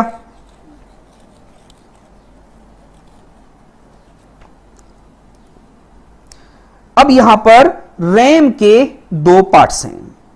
रैम फर्दर दो पार्ट्स में डिवाइड होती है। एक को क्या कहते हैं? एक को कहते हैं आप रैम में डी रैम, एक को बोलते हो एस रैम। देखिए कनक जी, ये कनक पूछ रहे हैं कि सर वोलेटाइल को एक बार वापस रिपीट कर दो। तो स्टूडेंट मैं वोलेटाइल को वापस रिपीट करता हूं। वोलेटाइल मेमोरी का मतलब यह होता है कि अगर मैं कोई चीज टाइप कर रहा हूं, ये रैम की नेचर होती है। रैम को वोलेटाइल मेमोरी इस वजह से कहते हैं कि रैम के पास कैरेक्टरिस्टिक्स ऐसा नहीं होता है कि आपके डेटा को परमानेंट सेव कर सके। रैम का मकसद केवल इतना होता है, जैसे आप मेरे सामने, मैं आपको रियल एग्जांपल बताता हूं। आप मेरी बात सुन रहे हो, जो मेरी बात आप सुन रहे हो आपके माइंड के थ्रू, आपका माइंड क्या है? सीपीयू, और जिस मेमोरी से सुन रहे हो वो आपकी रैम है। क्लियर है? अब मुझे एक चीज बताइए, जब से लेक्चर शुरू हुआ है, जो शुरुआत मेरी हुई थी आपसे, क्या exact point to point, to the point जितनी भी सारी बात की है, पॉइंट टू पॉइंट क्या सब कुछ याद है आपको? बताइए आप। जब मेरी क्लास शुरू हुई पॉइंट टू पॉइंट सारा कुछ उसी सीक्वेंस से याद नहीं है ना? ऐसा क्यों नहीं है? क्योंकि आप रैम पर काम कर रहे हो, आप अपनी रैम पे काम कर रहे हो। तो रैम का मतलब क्या होता है स्टूडेंट? रैम का मतलब होता है वोलेटाइल। क्लियर है? अब इसमें बहुत कम याद रहता है। जब तक आप बार बार रिपीट नहीं करोगे तब तक वो परमानेंट सेव नहीं होगा। इसी वजह से क्लास ओवर होते ही आपके माइंड में से भी डेटा ओवर हो जाएगा बहुत कुछ। तो ऐसा ही है ना? बताइएगा। तो इसी वजह से रैम को वोलेटाइल कहते हैं, क्योंकि लाइट के साथ इसका गेम होता है। अब यहां रैम दो पार्ट्स में है। फर्स्ट वन क्या है? डी रैम, और सेकंड क्या है? S RAM. डी रैम का फुल फॉर्म क्या है? Dynamic random access memory. Dynamic random access memory. Dynamic random access memory data को किस फॉर्म में स्टोर करता है? चार्ज की फॉर्म में। चार्ज क्या होता है? प्लस और माइनस चार्ज होता है। जो डेटा को चार्ज की फॉर्म में स्टोर करे वो डी रैम। और एस रैम का फुल फॉर्म क्या है? Static random access memory. Static random access memory, ये एस रैम है। D RAM, S RAM. D RAM का वापस फुल फॉर्म बता देता हूं, डायनेमिक रैंडम एक्सेस मेमोरी, और एस रैम का स्टैटिक रैंडम एक्सेस मेमोरी। बातें क्लियर हुई? डी रैम डेटा को स्टोर किस फॉर्म में करता है? चार्ज। चार्ज क्या होता है? पॉजिटिव और नेगेटिव चार्ज होता है। ठीक है? जबकि एस रैम डेटा को किस फॉर्म में स्टोर करता है? वोल्टेज की फॉर्म में। वोल्टेज क्या होता है? 0 और 1। 0 और 1। 0 1 की फॉर्म में एस रैम करेगा, और प्लस माइनस की फॉर्म में कौन करेगा? डी रैम करेगा। अब मुझे एक बात बताइए स्टूडेंट, कभी आपने सुना होगा कंप्यूटर में जब कंप्यूटर हैंग हो जाता है तो उसे रिफ्रेश करते हो, आप करते हो ना रिफ्रेश। जब रिफ्रेश हो जाता है तो आप कहते हो अब कंप्यूटर तेज से चलेगा, तेजी से चलेगा। तो कभी आपने सोचा कि रिफ्रेश क्या होता है? रिफ्रेश होती है डी रैम, क्योंकि मैं और आप कंप्यूटर में जिस रैम को यूज करते हैं उसका नाम डी रैम होता है। Dynamic random access memory is a refreshable memory. यह एक रिफ्रेशेबल मेमोरी होती है। बट एस रैम क्या होती है? परमानेंट, फिक्स होती है। नाम ही सुना ना, स्टैटिक रैंडम एक्सेस मेमोरी है। अच्छा, इन दोनों में कभी कभी पूछ लेता है, इन दोनों में फास्ट कौन है? एस रैम डी रैम से हर क्षेत्र में फास्ट है, रिलायबल है, कॉस्टली भी है। कौन? S RAM. किससे? डी रैम से। तो D RAM is a refreshable और S RAM is a non refreshable. कितने लोगों को समझ में आया? जल्दी बताइएगा। D RAM is a refreshable, S RAM is a non refreshable memory. ये बात आपको समझ में आई होगी। ओके स्टूडेंट, बस इसमें इतना ही पढ़ते हैं। उसके बाद मैं बात करता हूं रोम पर। अब ये रोम क्या है? रोम की full form read only memory. Read only memory. जैसे रैम के अन्य नाम थे ऐसे रोम के भी अन्य नाम हैं। इसको किस नाम से जानते हैं? Read only memory. इसी को आप क्या बोलते हो? Non volatile. क्या बोलते हैं स्टूडेंट? Non volatile. इसकी दो कैरेक्टरिस्टिक्स है, इसके दो नाम हैं ये। एक तो रोम को क्या बोलते हो? रीड ओनली मेमोरी, और एक रोम को क्या बोलते हैं, नॉन वोलेटाइल मेमोरी। ठीक है, अब आप कहोगे कि सर ये तो बात समझ में आ गई, लेकिन अब हमें ये बताइएगा आप कि सर इसको आपने क्लासिफाई कैसे किया। समझिएगा, आपको दो वर्ड समझने हैं। जब आप कंप्यूटर स्टार्ट करते हो, जब कंप्यूटर स्टार्ट करते हो तो जब स्टार्ट होता है, स्टार्ट करने के लिए कौन सी मेमोरी रेस्पॉन्सिबल है, वो रोम होती है। कंप्यूटर को स्टार्ट करने के लिए जौन सी मेमोरी में इंस्ट्रक्शन होते हैं उस मेमोरी को आप रोम बोलते हो, तभी तो इसका नाम है रीड ओनली मेमोरी। तो ये रोम हो गया। जब कंप्यूटर चल चुका होता है, चलने के बाद जब आप कार्य करते हो, आपके कार्य को कौन सी मेमोरी करती है, रैम करती है। तो यहां दोनों बातें बड़े महत्वपूर्ण हैं। कंप्यूटर चलाने के लिए जो मेमोरी होती है वो रोम होती है, चलाने के बाद आपके कार्य को जो मेमोरी करती है वो रैम होती है।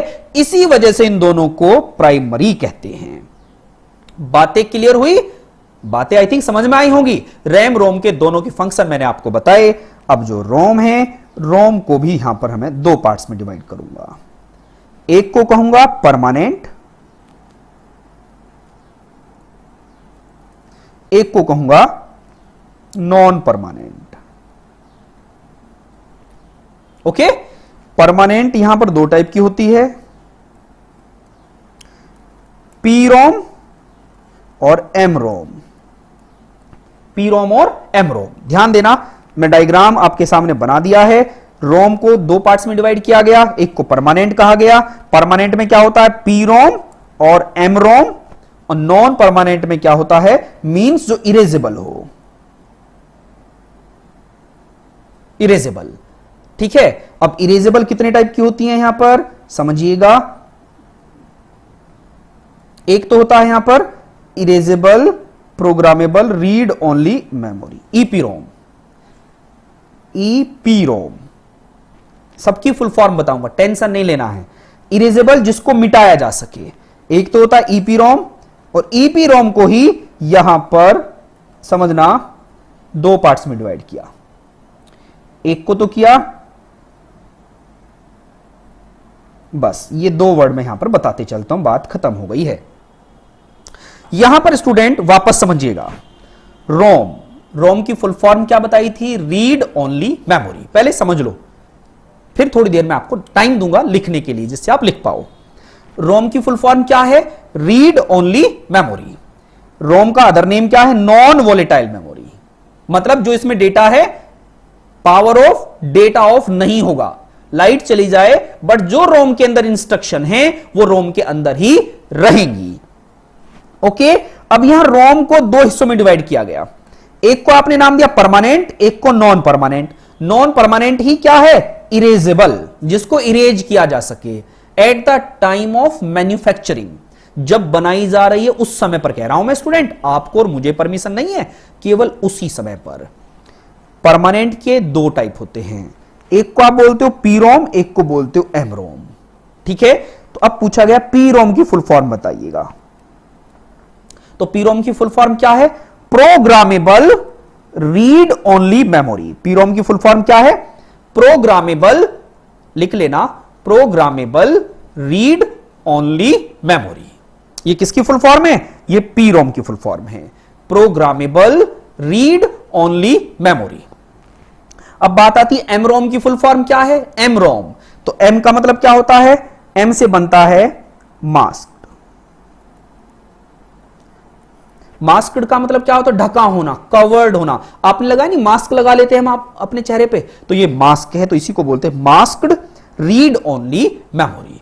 तो यहां पर सवाल पूछा जाए कि बताइए रोम में पी रोम का फुल फॉर्म क्या है, तो क्या बताएंगे, प्रोग्रामेबल रीड ओनली मेमोरी। और एम रोम से क्या बनता है, मास्क्ड रीड ओनली मेमोरी। तो कितने स्टूडेंटों को यह समझ में आया, जल्दी बताइएगा। जो क्लास रहेगी 5:30 तक रहेगी, 5:30 बजे तक क्लास रहेगी। 1.5 आवर की क्लास है ये, 1.5 घंटे की क्लास रहेगी आज मेरी कंप्यूटर की। और कल आलोक सर की क्लास रहेगी अपने अपने बैचों में, क्योंकि आज आप एप्लीकेशन के थ्रू पढ़ रहे होंगे बहुत सारे स्टूडेंट, और जिनको लिंक नहीं पहुंचा होगा तो उनको अलग से लिंक भी दिया होगा। कोशिश करो कि आप ज्यादा से ज्यादा एप्लीकेशन पर पहुंचिएगा। एप्लीकेशन पर आपको सब चीजें मिलेंगी स्टूडेंट, असाइनमेंट, पीडीएफ वहीं पर प्रोवाइड करूंगा मैं आपको। ओके, जिससे कि आपको तकलीफ ही ना हो, बस आप लगे रहिएगा, धीरे धीरे सब कुछ सही हो जाएगा। नया सिस्टम है, नए सिस्टम पर आपको नए नए तरीके से पढ़ाया जाएगा। तो एमरोम और पीरोम के बारे में आई थिंक समझ में आया होगा। अब यहां पर नॉन परमानेंट में क्या होता है, ईपीरोम। समझिएगा, यहां पर कंफ्यूज नहीं होना है। देखिएगा, पीरोम तो वही कॉमन है जो यहां पर था, पीरोम की फुल फॉर्म वो तो ये रही। यहां ई से क्या बनता है, erasable. Erasable programmable read only memory. Erasable programmable read only memory, तो ये ईपीरोम की फुल फॉर्म हुई। ठीक है, अब जो ईपीरोम है वो दो तरीके से इरेज होता है, यहां पर समझना बड़े महत्वपूर्ण बात है। एक तो इलेक्ट्रिकली इरेज होता है, एक अल्ट्रावायलेट। यहां ई का मतलब क्या हुआ, इलेक्ट्रिकली, और यूवी का मतलब क्या हुआ, अल्ट्रावायलेट। अल्ट्रावायलेट जानते हो, पराबैंगनी किरणें। अल्ट्रा ULTRA वायलेट, वायलेट का मतलब क्या होता है, पराबैंगनी किरणें जो सूर्य से जो निकलती हैं। अल्ट्रावायलेट और इरेजेबल या इलेक्ट्रिकली इरेजेबल, तो ये हुआ ईपीरोम के बारे में। अब मुझे बताओ, कोई डाउट हो जल्दी बताइएगा।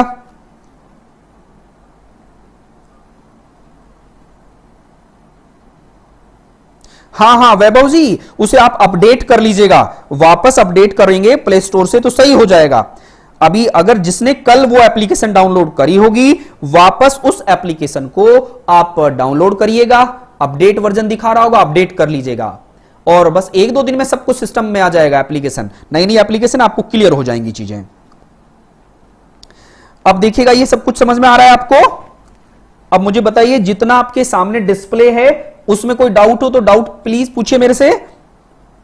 अजय जी, हिमांशु जी, कोई डाउट नहीं है, पक्का? चलें आगे।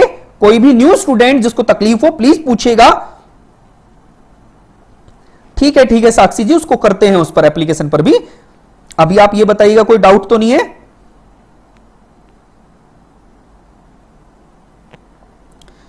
ठीक है, जो डिस्प्ले हो रहा है उसमें कोई डाउट तो नहीं है? ठीक है, ओके। ये बात अगर समझ में आई है तो आगे चले। स्टोरेज की सारी कहानी क्लियर हुई। यहां से स्टोरेज में आपने प्राइमरी का सारा कंसेप्ट पढ़ लिया है कि प्राइमरी क्या होता है। कोई भी डाउट हो किसी को तुरंत पूछेगा, कमेंट करिएगा। मैं कमेंट देख रहा हूं सबके इसी वजह से, जिससे कि दिक्कत ना हो किसी कैंडिडेट को भी। मेरे लिए हर कैंडिडेट क्या है, हर कैंडिडेट कीमती है। हर कैंडिडेट को जब तक समझ में नहीं आएगा फिर पढ़ाने का मेरा फायदा नहीं है। ओके, कोई भी डाउट हो टॉपिक से संबंधित तो तुरंत मुझे कमेंट करें, मैं जरूर बताऊंगा। तो अब आगे चलते हैं। ये अगर क्लियर हुआ हो तो सेकेंडरी स्टोरेज देख लेते हैं। सेकेंडरी स्टोरेज, अब यहां पर हमने पढ़ा था सेकेंडरी स्टोरेज। इसके कैरेक्टरिस्टिक्स तो मैं पहले बता ही चुका हूं। सेकेंडरी स्टोरेज 2 टाइप का होता है। एक को बोलते हो आप semi random access, SRA, semi random access, और एक को क्या बोलते हो, सीरियली या सीक्वेंसली।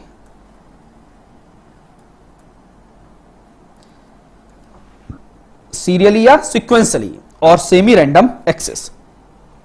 जो सेमी रैंडम एक्सेस होता है, इसमें एग्जांपल क्या देंगे, इसमें कहेंगे CD, DVD, pen drive, Blu-ray. Blu-ray कुछ और नहीं है, ऑप्टिकल डिस्क है। ये ऑप्टिकल डिस्क है, उसी को ब्लूरे कहते हो। यहीं पर आपने सुना होगा हार्ड डिस्क ड्राइव, HDD, और यहीं पर पोर्टेबल हार्ड डिस्क, यहीं पर मेमोरी कार्ड। इसी को आप मेमोरी कार्ड भी बोल सकते हो या चिप भी बोल सकते हो, मेमोरी चिप। PHD का फुल फॉर्म क्या, पोर्टेबल हार्ड डिस्क। तो आपने क्या देखा यहां पर, देखिएगा सेकेंडरी स्टोरेज के 2 पार्ट्स बनाए मैंने। एक को कहा SRA, semi random access, SEMI, semi random access. Semi random access का मतलब क्या है, आधी इच्छा आपकी चलेगी, आधी इच्छा कंप्यूटर की चलेगी। जैसे सीडी में आप डेटा कॉपी कर रहे हो, देखिए कॉपी करने वाला कंप्यूटर है लेकिन कराने वाले आप हो, तो आधा आधा दोनों का क्या हुआ, उस पर कंट्रोल हो गया। इसी वजह से उसको क्या कहते हैं, सेमी रैंडम एक्सेस कहते हैं। जबकि रैम पर आपका कंट्रोल नहीं है तभी तो वो रैंडम एक्सेस है, और ये क्या है, सेमी रैंडम एक्सेस। ये सभी ठीक। यहां सेमी रैंडम एक्सेस में जो फर्स्ट है सीडी और डीवीडी, इन दोनों को आप क्या कहते हैं, ऑप्टिकल डिस्क भी कहते हैं। क्या कहते हैं स्टूडेंट, ऑप्टिकल डिस्क। दोनों की फुल फॉर्म क्या है, सीडी का फुल फॉर्म क्या, compact disc, compact COMPACT, compact disc. और डीवीडी का full form digital video disc और डिजिटल वर्सेटाइल डिस्क। ये डीवीडी की दो फुल फॉर्म होती हैं। वापस रिपीट करता हूं, डीवीडी का full form digital video disc and second digital versatile disc. ये दो फुल फॉर्म होती हैं डीवीडी की। इसके बाद लिखा PD, pen drive. Pen drive का ही एक नाम होता है, अलग से याद रखना है, फ्लैश ड्राइव। क्या होता है स्टूडेंट, फ्लैश ड्राइव। ये पीडी का ही दूसरा नाम है। और एचडीडी तो आप जानते ही हैं, हार्ड डिस्क ड्राइव, जो आपके कंप्यूटर में लगी रहती है, हार्ड डिस्क ड्राइव। ओके, आजकल तो हार्ड डिस्क भी पोर्टेबल आ गई हैं, तो उन्हीं पोर्टेबल हार्ड डिस्क को किस नाम से जाना जाता है, पोर्टेबल हार्ड डिस्क। और ऐसे ही जो अदर से चिप लगाते हैं कंप्यूटर में, मेमोरी चिप या चिप कार्ड, ये चिप होते हैं। तो ये हुए सेमी रैंडम एक्सेस। सबको समझ में आया, पक्का? अगर ये क्लियर हुआ हो तो अब आगे चलते हैं। देखिएगा सीरियली और सीक्वेंसली। इसमें एग्जांपल क्या है, इसमें एग्जांपल है मैग्नेटिक टेप। क्या स्टूडेंट, मैग्नेटिक टेप। आपने बचपन में सुना होगा, कैसेट हुआ करती थी रील वाली, जिसमें सॉन्ग सुना करते थे हम। टेप रिकॉर्डर का नाम सुना होगा। उसमें जब हम उस कैसेट को लगाते थे और मुझे 5th नंबर का सॉन्ग लिसन करना था, तो मैं डायरेक्ट 5th पर नहीं पहुंचता था, मुझे या तो फॉरवर्ड करना पड़ता था या बैकवर्ड करना पड़ता था। इसी को आप क्या कहते हो, सीरियली। तो सीरियली का एग्जांपल क्या कहेंगे, मैग्नेटिक टेप, मैग्नेटिक टेप। तो स्टूडेंट ये बात समझ में आई आपको? चैप्टर नंबर 2 चल रहा है, चैप्टर नंबर 2 कंप्लीट नहीं हुआ है, अभी थ्योरी पर ही हैं हम। अभी हमने क्या क्या सीखा आप ये समझो। हमने सबसे पहले ये सेकेंडरी स्टोरेज देखा, क्लियर है? सेकेंडरी स्टोरेज क्लियर हुआ अभी ये? इसमें कोई डाउट है तो पूछिएगा। स्टोरेज पढ़ा, स्टोरेज दो टाइप के बताया आपको। दो टाइप में क्या क्या बताया, प्राइमरी और सेकेंडरी। प्राइमरी का ये क्लासिफिकेशन किया, ये सबको समझ में आया होगा। फिर मैंने सेकेंडरी को आगे बताया क्या होता है। इससे पहले हमने कंप्यूटर के कंसेप्ट बताए, कंप्यूटर कितने टाइप के होते हैं। इससे पहले हमने कंप्यूटर कैसे काम करता है, वापस चलिएगा, 1 मिनट में रिकॉल करा देता हूं जिससे कि तकलीफ ना हो। कनेक्टिविटी मस्ट होना चाहिए। अगर आप पढ़ते पढ़ते भूल गए तो पढ़ने का कोई औचित्य नहीं है। कम पढ़ो बट क्वालिटी का पढ़िएगा। मैं आगे थ्योरी पढ़ाने, अब जितनी थ्योरी हुई है इतना ही, आगे क्वेश्चन भी कराऊंगा, 15 क्वेश्चन कराऊंगा। अब ये क्लास पूरी नहीं हुई है, इसी क्लास को आगे कंटिन्यू भी करूंगा। ओके स्टूडेंट, देखिएगा सबसे पहले मैंने क्या बताया आपको, कंप्यूटर होता क्या है। कंप्यूटर के बारे में एक डेफिनेशन बताई। कंप्यूटर एक इलेक्ट्रॉनिक डिवाइस है। देखिए अगर इसको डेफिनेशन को लिखना है तो पब्लिक क्लास की हुई है मैंने एक कंप्यूटर की फर्स्ट वाली, उसको पढ़िएगा, उससे आपको बेनिफिट जरूर मिलेगा। उसको पढ़ने के बाद इन क्लासों का लाभ सबका मिलता चला जाएगा। इसी वजह से फर्स्ट क्लास इंट्रोडक्शन क्लास थी, उसको पब्लिक किया हुआ है मैंने। सब स्टूडेंट उसको देखिएगा, तभी लाभ मिलेगा आने वाली क्लासेस का। कंप्यूटर के बारे में क्या बताया, कंप्यूटर एक ऐसी डिवाइस है जो अर्थमेटिकल और लॉजिकल दोनों काम करती है। इसी वजह से कंप्यूटर की वन वर्ड डेफिनेशन क्या, ALU। ठीक, इसके बाद हम कहां पहुंचे, कंप्यूटर काम कैसे करता है। कंप्यूटर में डेटा जाता है और कंप्यूटर इंफॉर्मेशन देता है। ये सारी बातें यहां पर कंप्लीट हुई। फिर हम आगे बढ़े, कंप्यूटर कितने टाइप के होते हैं। आपने देखा कंप्यूटर एनालॉग, डिजिटल, हाइब्रिड 3 प्रकार के होते हैं। ये तीनों बातें क्लियर हुई होंगी आपको। इनके बारे में मैंने क्लासिफिकेशन बताया, वो शायद बातें समझ में आई होंगी आपको। इसके बाद हम आगे बढ़े, आगे मैंने बताया स्टोरेज क्या होता है। इनपुट आउटपुट बीच में बातें हो ही गई हैं। अब स्टोरेज क्या होता है, स्टोरेज 2 टाइप का था, प्राइमरी और सेकेंडरी। इनको पूरा बताया गया आपको। यहां तक किसी का कोई डाउट है तो प्लीज मुझे बताइएगा, नहीं तो फिर आगे चलें। क्लियर है यहां तक स्टूडेंट? अब देखिएगा, वापस चलते हैं स्टोरेज के बारे में। स्टोरेज के बारे में ये सारी बातें की गई हैं। The storage unit of a computer system hold और स्टोर द फॉलोइंग। स्टोर क्या करता है? वो कुछ चीजों को अपने पास रखता है और स्टोर करता है। क्या क्या चीज स्टोर करता है? डेटा को और इंस्ट्रक्शन को required for processing from input device. उस डेटा को और इंस्ट्रक्शन को अपने पास रखता है जो आपने इनपुट डिवाइस के थ्रू दिया है कंप्यूटर को। समझ गए ना स्टूडेंट? अरे यही तो काम रैम का है भैया, यही तो रैम का काम था। इनपुट के थ्रू जो भी डेटा दिया वो रैम पे गया। उसके बाद इंटरमीडिएट रिजल्ट ऑफ प्रोसेसिंग, जो सीपीयू ने काम करके दिया उसे भी तो होल्ड करेगा, उसको भी रैम होल्ड करेगी। ठीक है। फिर कह रहा है final result of processing before they are release to an output device, वो भी कहां जाता है? स्टोरेज में जाता है। स्टोर होगा तभी तो दिखेगा हमें। तो ये बात समझ में आई आपको? धीरे धीरे आराम से पढ़ना। ये सब नोट्स मैं आपको प्रोवाइड करूंगा, लेकिन तब करूंगा जब आप एप्लीकेशन पे आ चुके होंगे।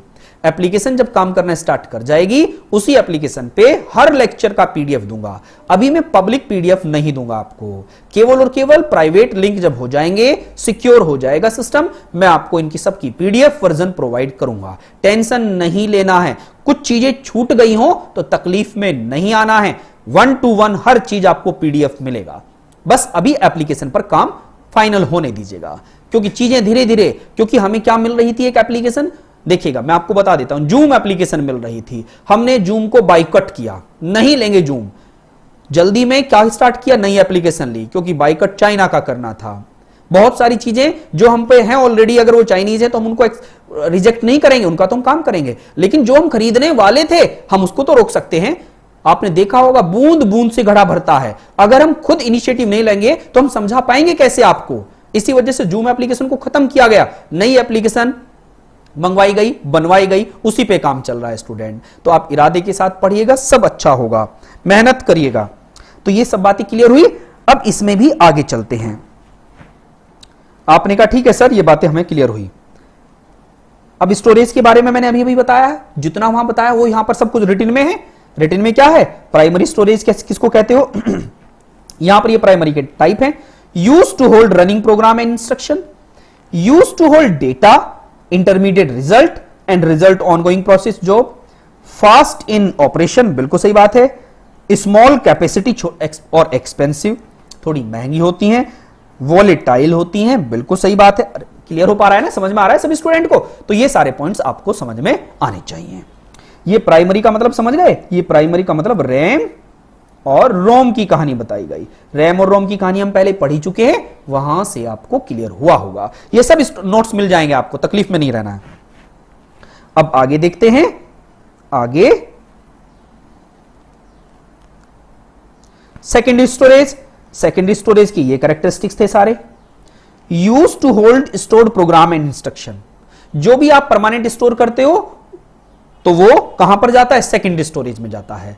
परमानेंट मतलब हमेशा के लिए। जैसे अगर आप स्क्रीन का फोटो खींच रहे होंगे मोबाइल पे, तो वो जो डेटा गया, वो डेटा कहां पर चला गया? आपके परमानेंट स्टोरेज में चला गया, मोबाइल के परमानेंट स्टोरेज में।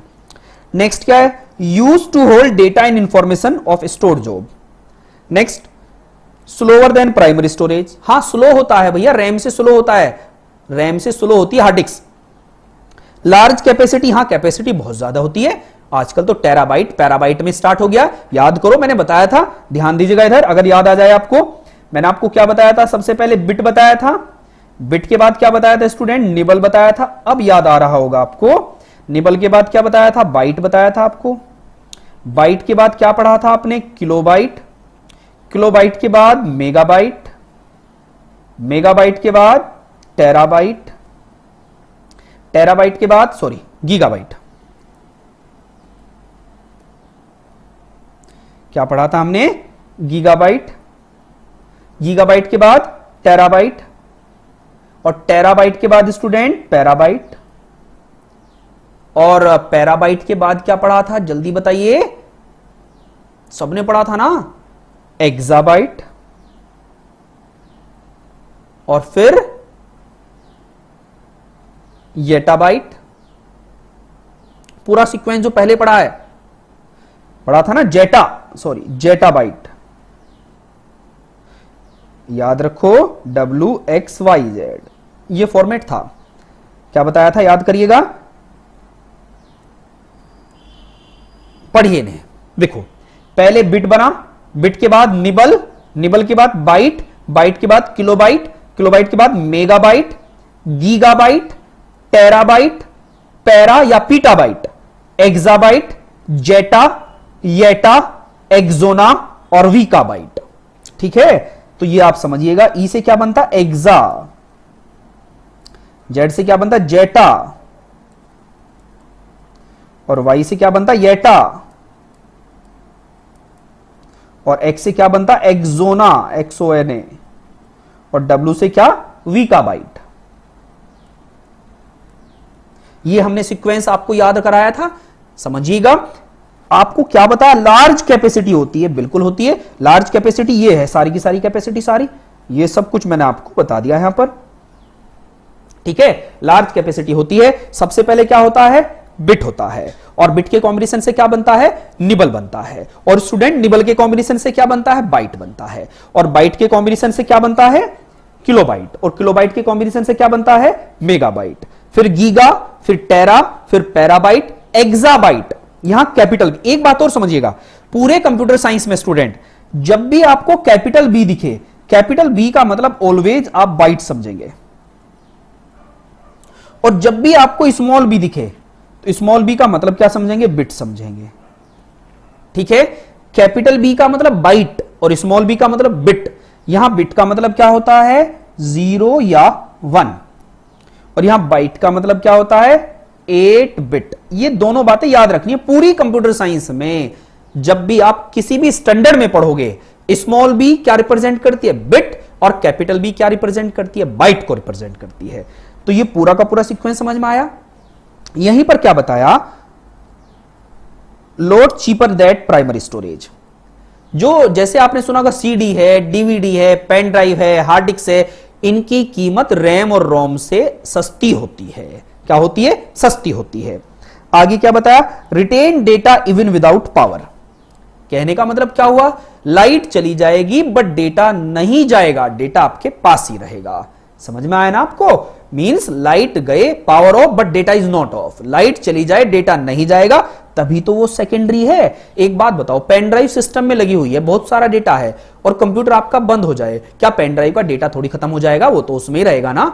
इसी वजह से डेटा इसमें रहता है। क्लियर हुआ स्टूडेंट, बताइएगा जो भी डाउट है जल्दी, कोई डाउट हो तो मुझे बताओ। यहां तक बातें समझ में आई, अब चलते हैं आगे। थके तो नहीं है, पक्का बताइए जल्दी, बढ़िया तरीके से बैठ के पढ़िएगा। जब मैं नहीं थका तो आपको भी नहीं थकना है।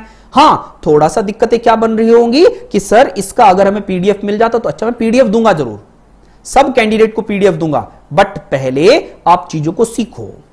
एप्लीकेशन पे जाते ही सबका PDF का फोल्डर आपका बना हुआ है, वहां पर सबको PDF वहीं पर मिलेगी, जिससे कि पढ़ने वाला ही यूज कर सके उसको, नहीं तो चीजें मिसयूज हो जाएंगी।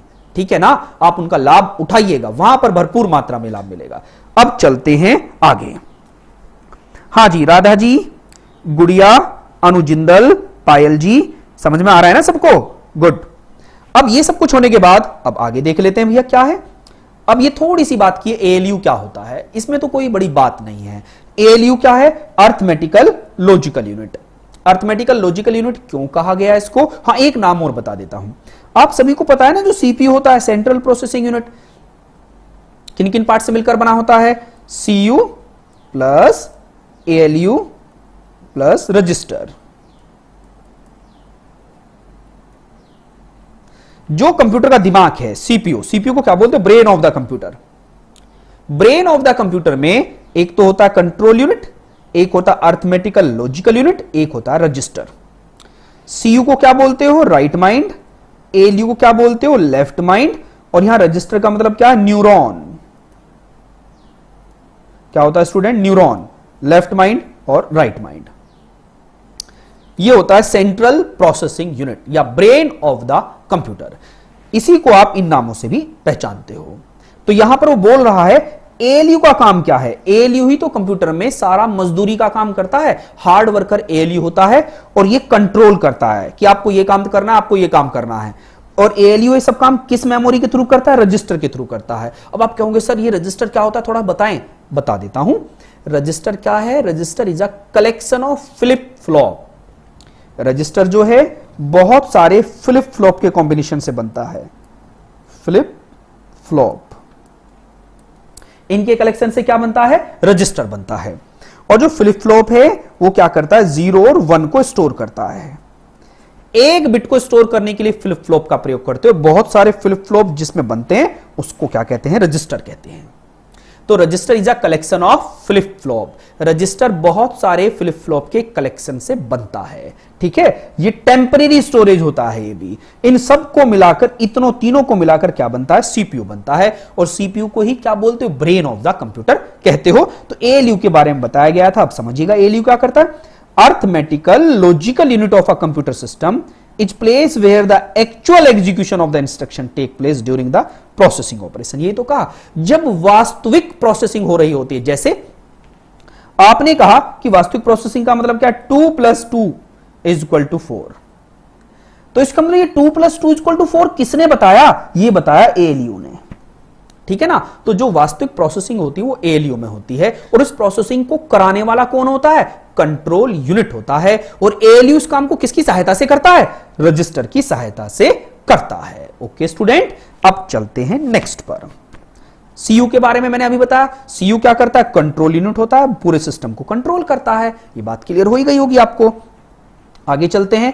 देखो अब सीपीयू इनके कॉम्बिनेशन से मिलकर बना है। ये हमने पहले बता दिया है आपको। सीपीयू इन दोनों के कॉम्बिनेशन से बना है। सीपीयू को ही किस किस नाम से जानते हैं? ब्रेन भी बोलते हैं, ब्रेन। और इसी को क्या बोलते हैं? Micro processor.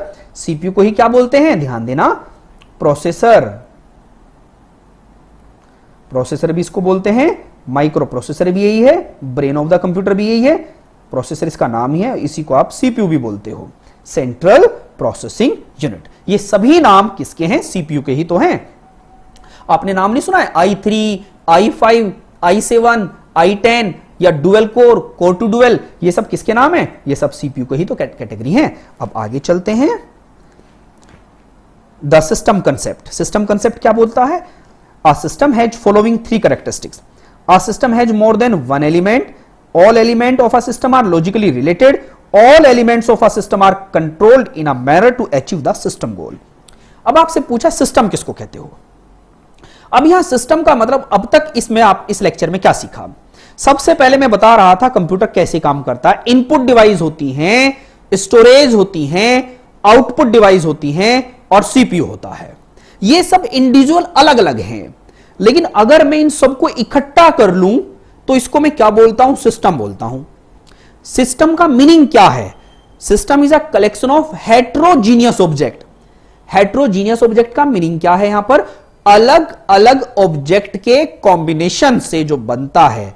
जैसे इनपुट्स अलग हुआ, आउटपुट डिवाइस अलग हुई, सीपीयू अलग हुआ, स्टोरेज अलग हुआ। जब ये सारे पार्ट्स इकट्ठा हो जाते हैं तो इसी को आप क्या नाम देते हो? इसी को आप सिस्टम कहते हो। कभी कभी बोल देते हो गवर्नमेंट, गवर्नमेंट का एक सिस्टम है, क्योंकि गवर्नमेंट में बहुत सारे डिपार्टमेंट्स होते हैं स्टूडेंट।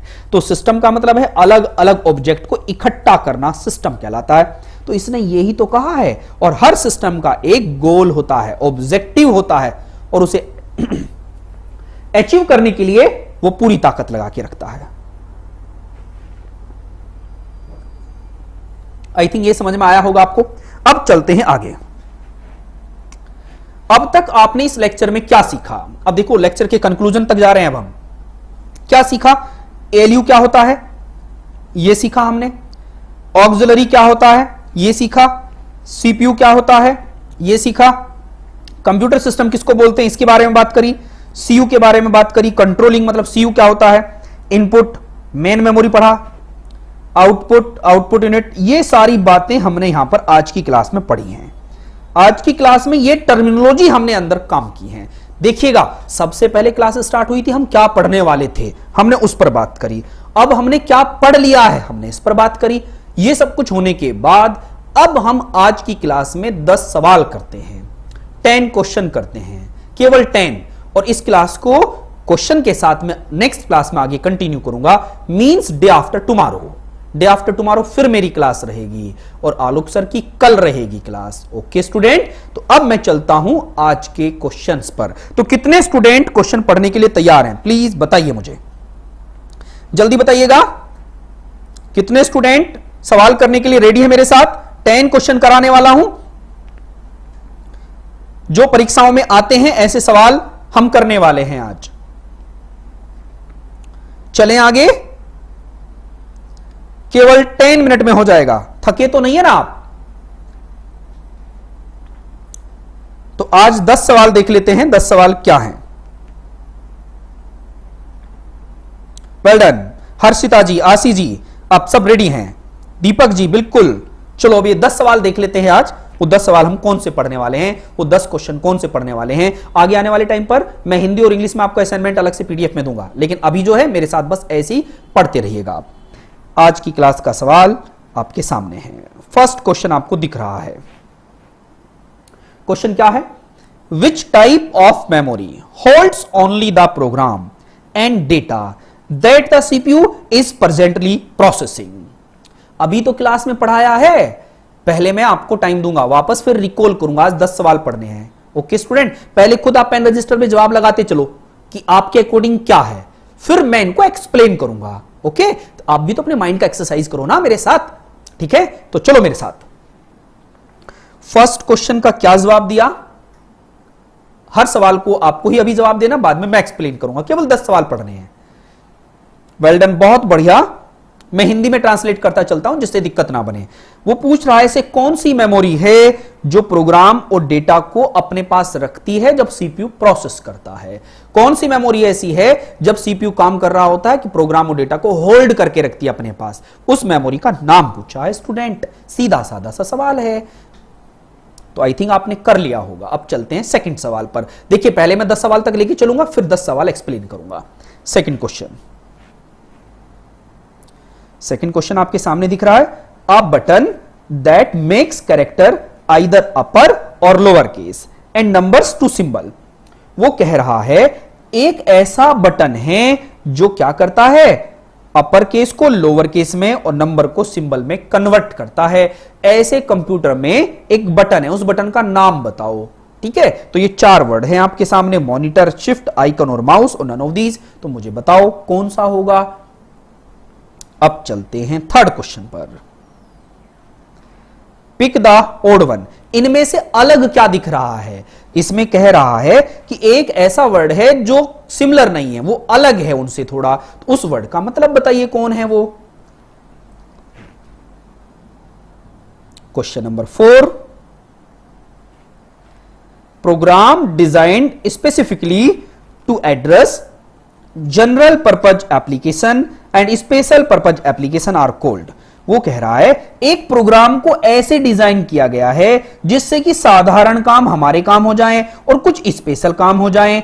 उस प्रोग्राम या उस सॉफ्टवेयर को क्या कहेंगे? कहने का मतलब मेरी समस्या का सॉल्यूशन जो प्रोग्राम या सॉफ्टवेयर दे, उस सॉफ्टवेयर का नाम क्या होगा? तो योद्धाओं, इस सवाल का जवाब बताओ आप मुझे। बड़ा अच्छा सवाल है।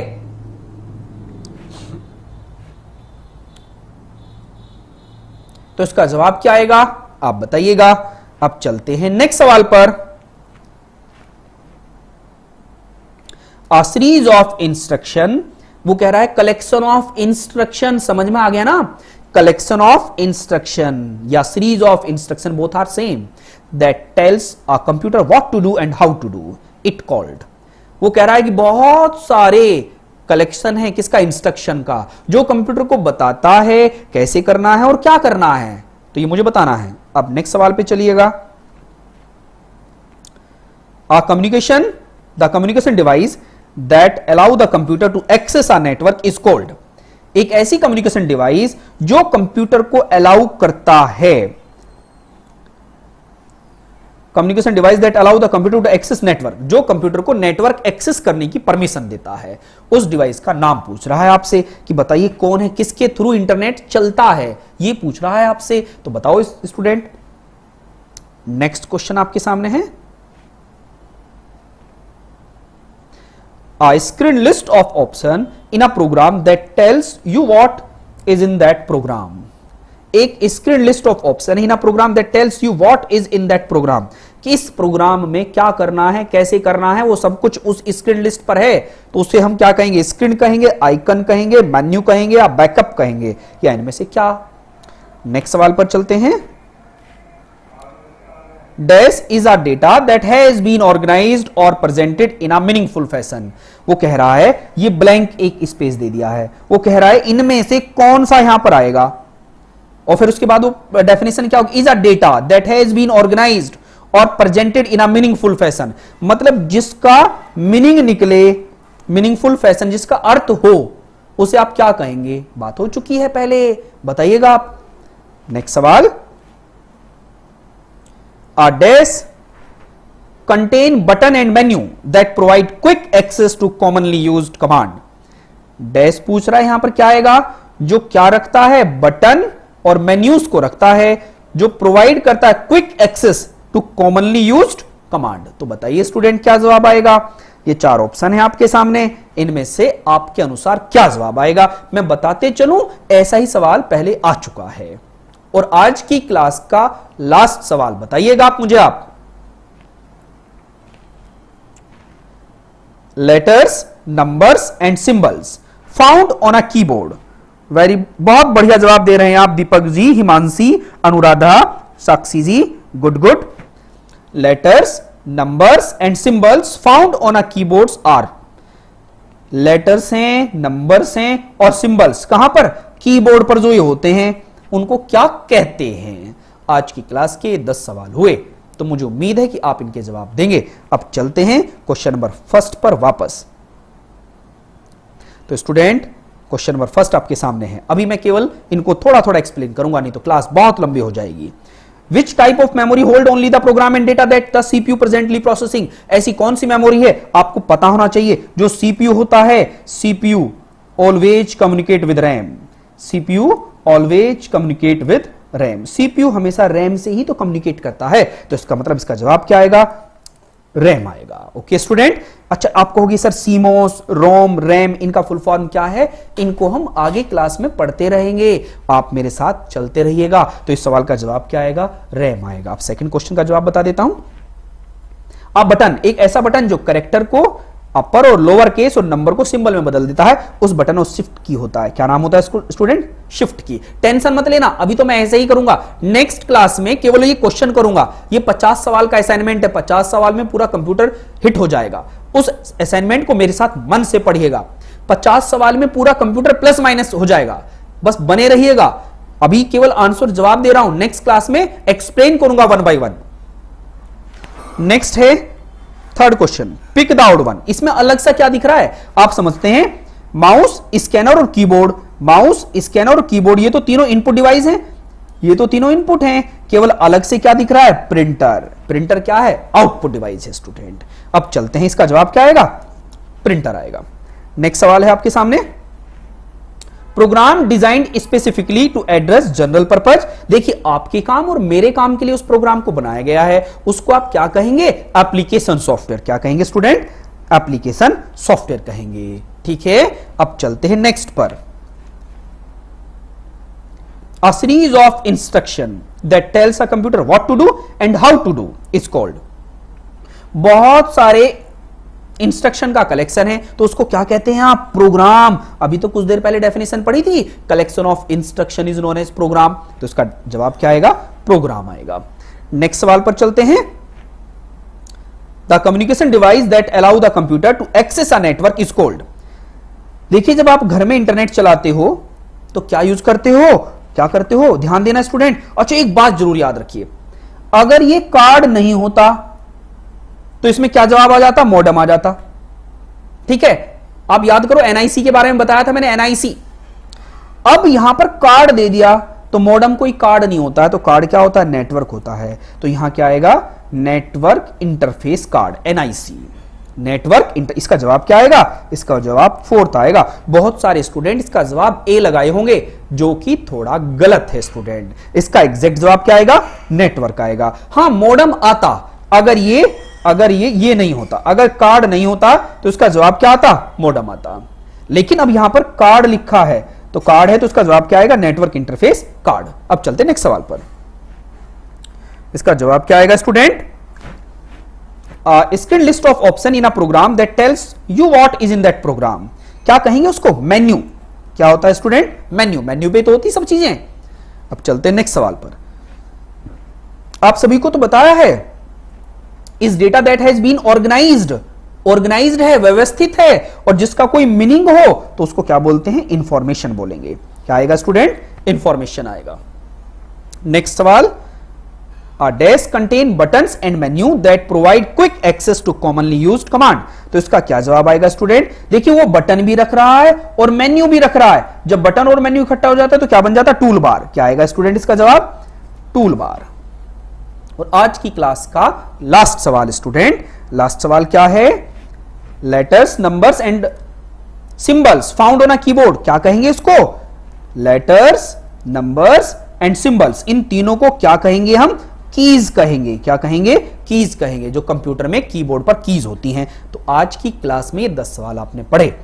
तो मुझे बताओ आपको ये क्लास समझ में आई?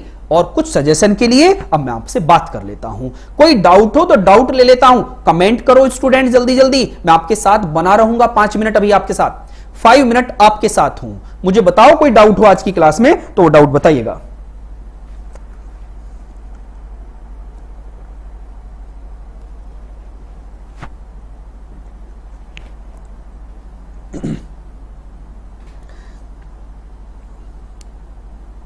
लक्ष्मी जी, सृष्टि जी, अजय, कोई डाउट हो तो पूछिएगा। कोई भी डाउट हो आपके, हिमांशी जी, सृष्टि, कनक जी, बिल्कुल मैं आपके साथ हूं। अभी डाउट हो तो कमेंट करिएगा। कोई भी दिक्कत हो, समस्या हो तो मैं आपके साथ ही हूं, पूछिएगा मेरे से आप। आशी गुप्ता जी, गॉट इट, ठीक है। विशु ठाकुर जी, ठीक है। अगर आपको ये समझ में आया है तो मैं समझता हूं कि आज की मेहनत हमारी कामयाब हुई।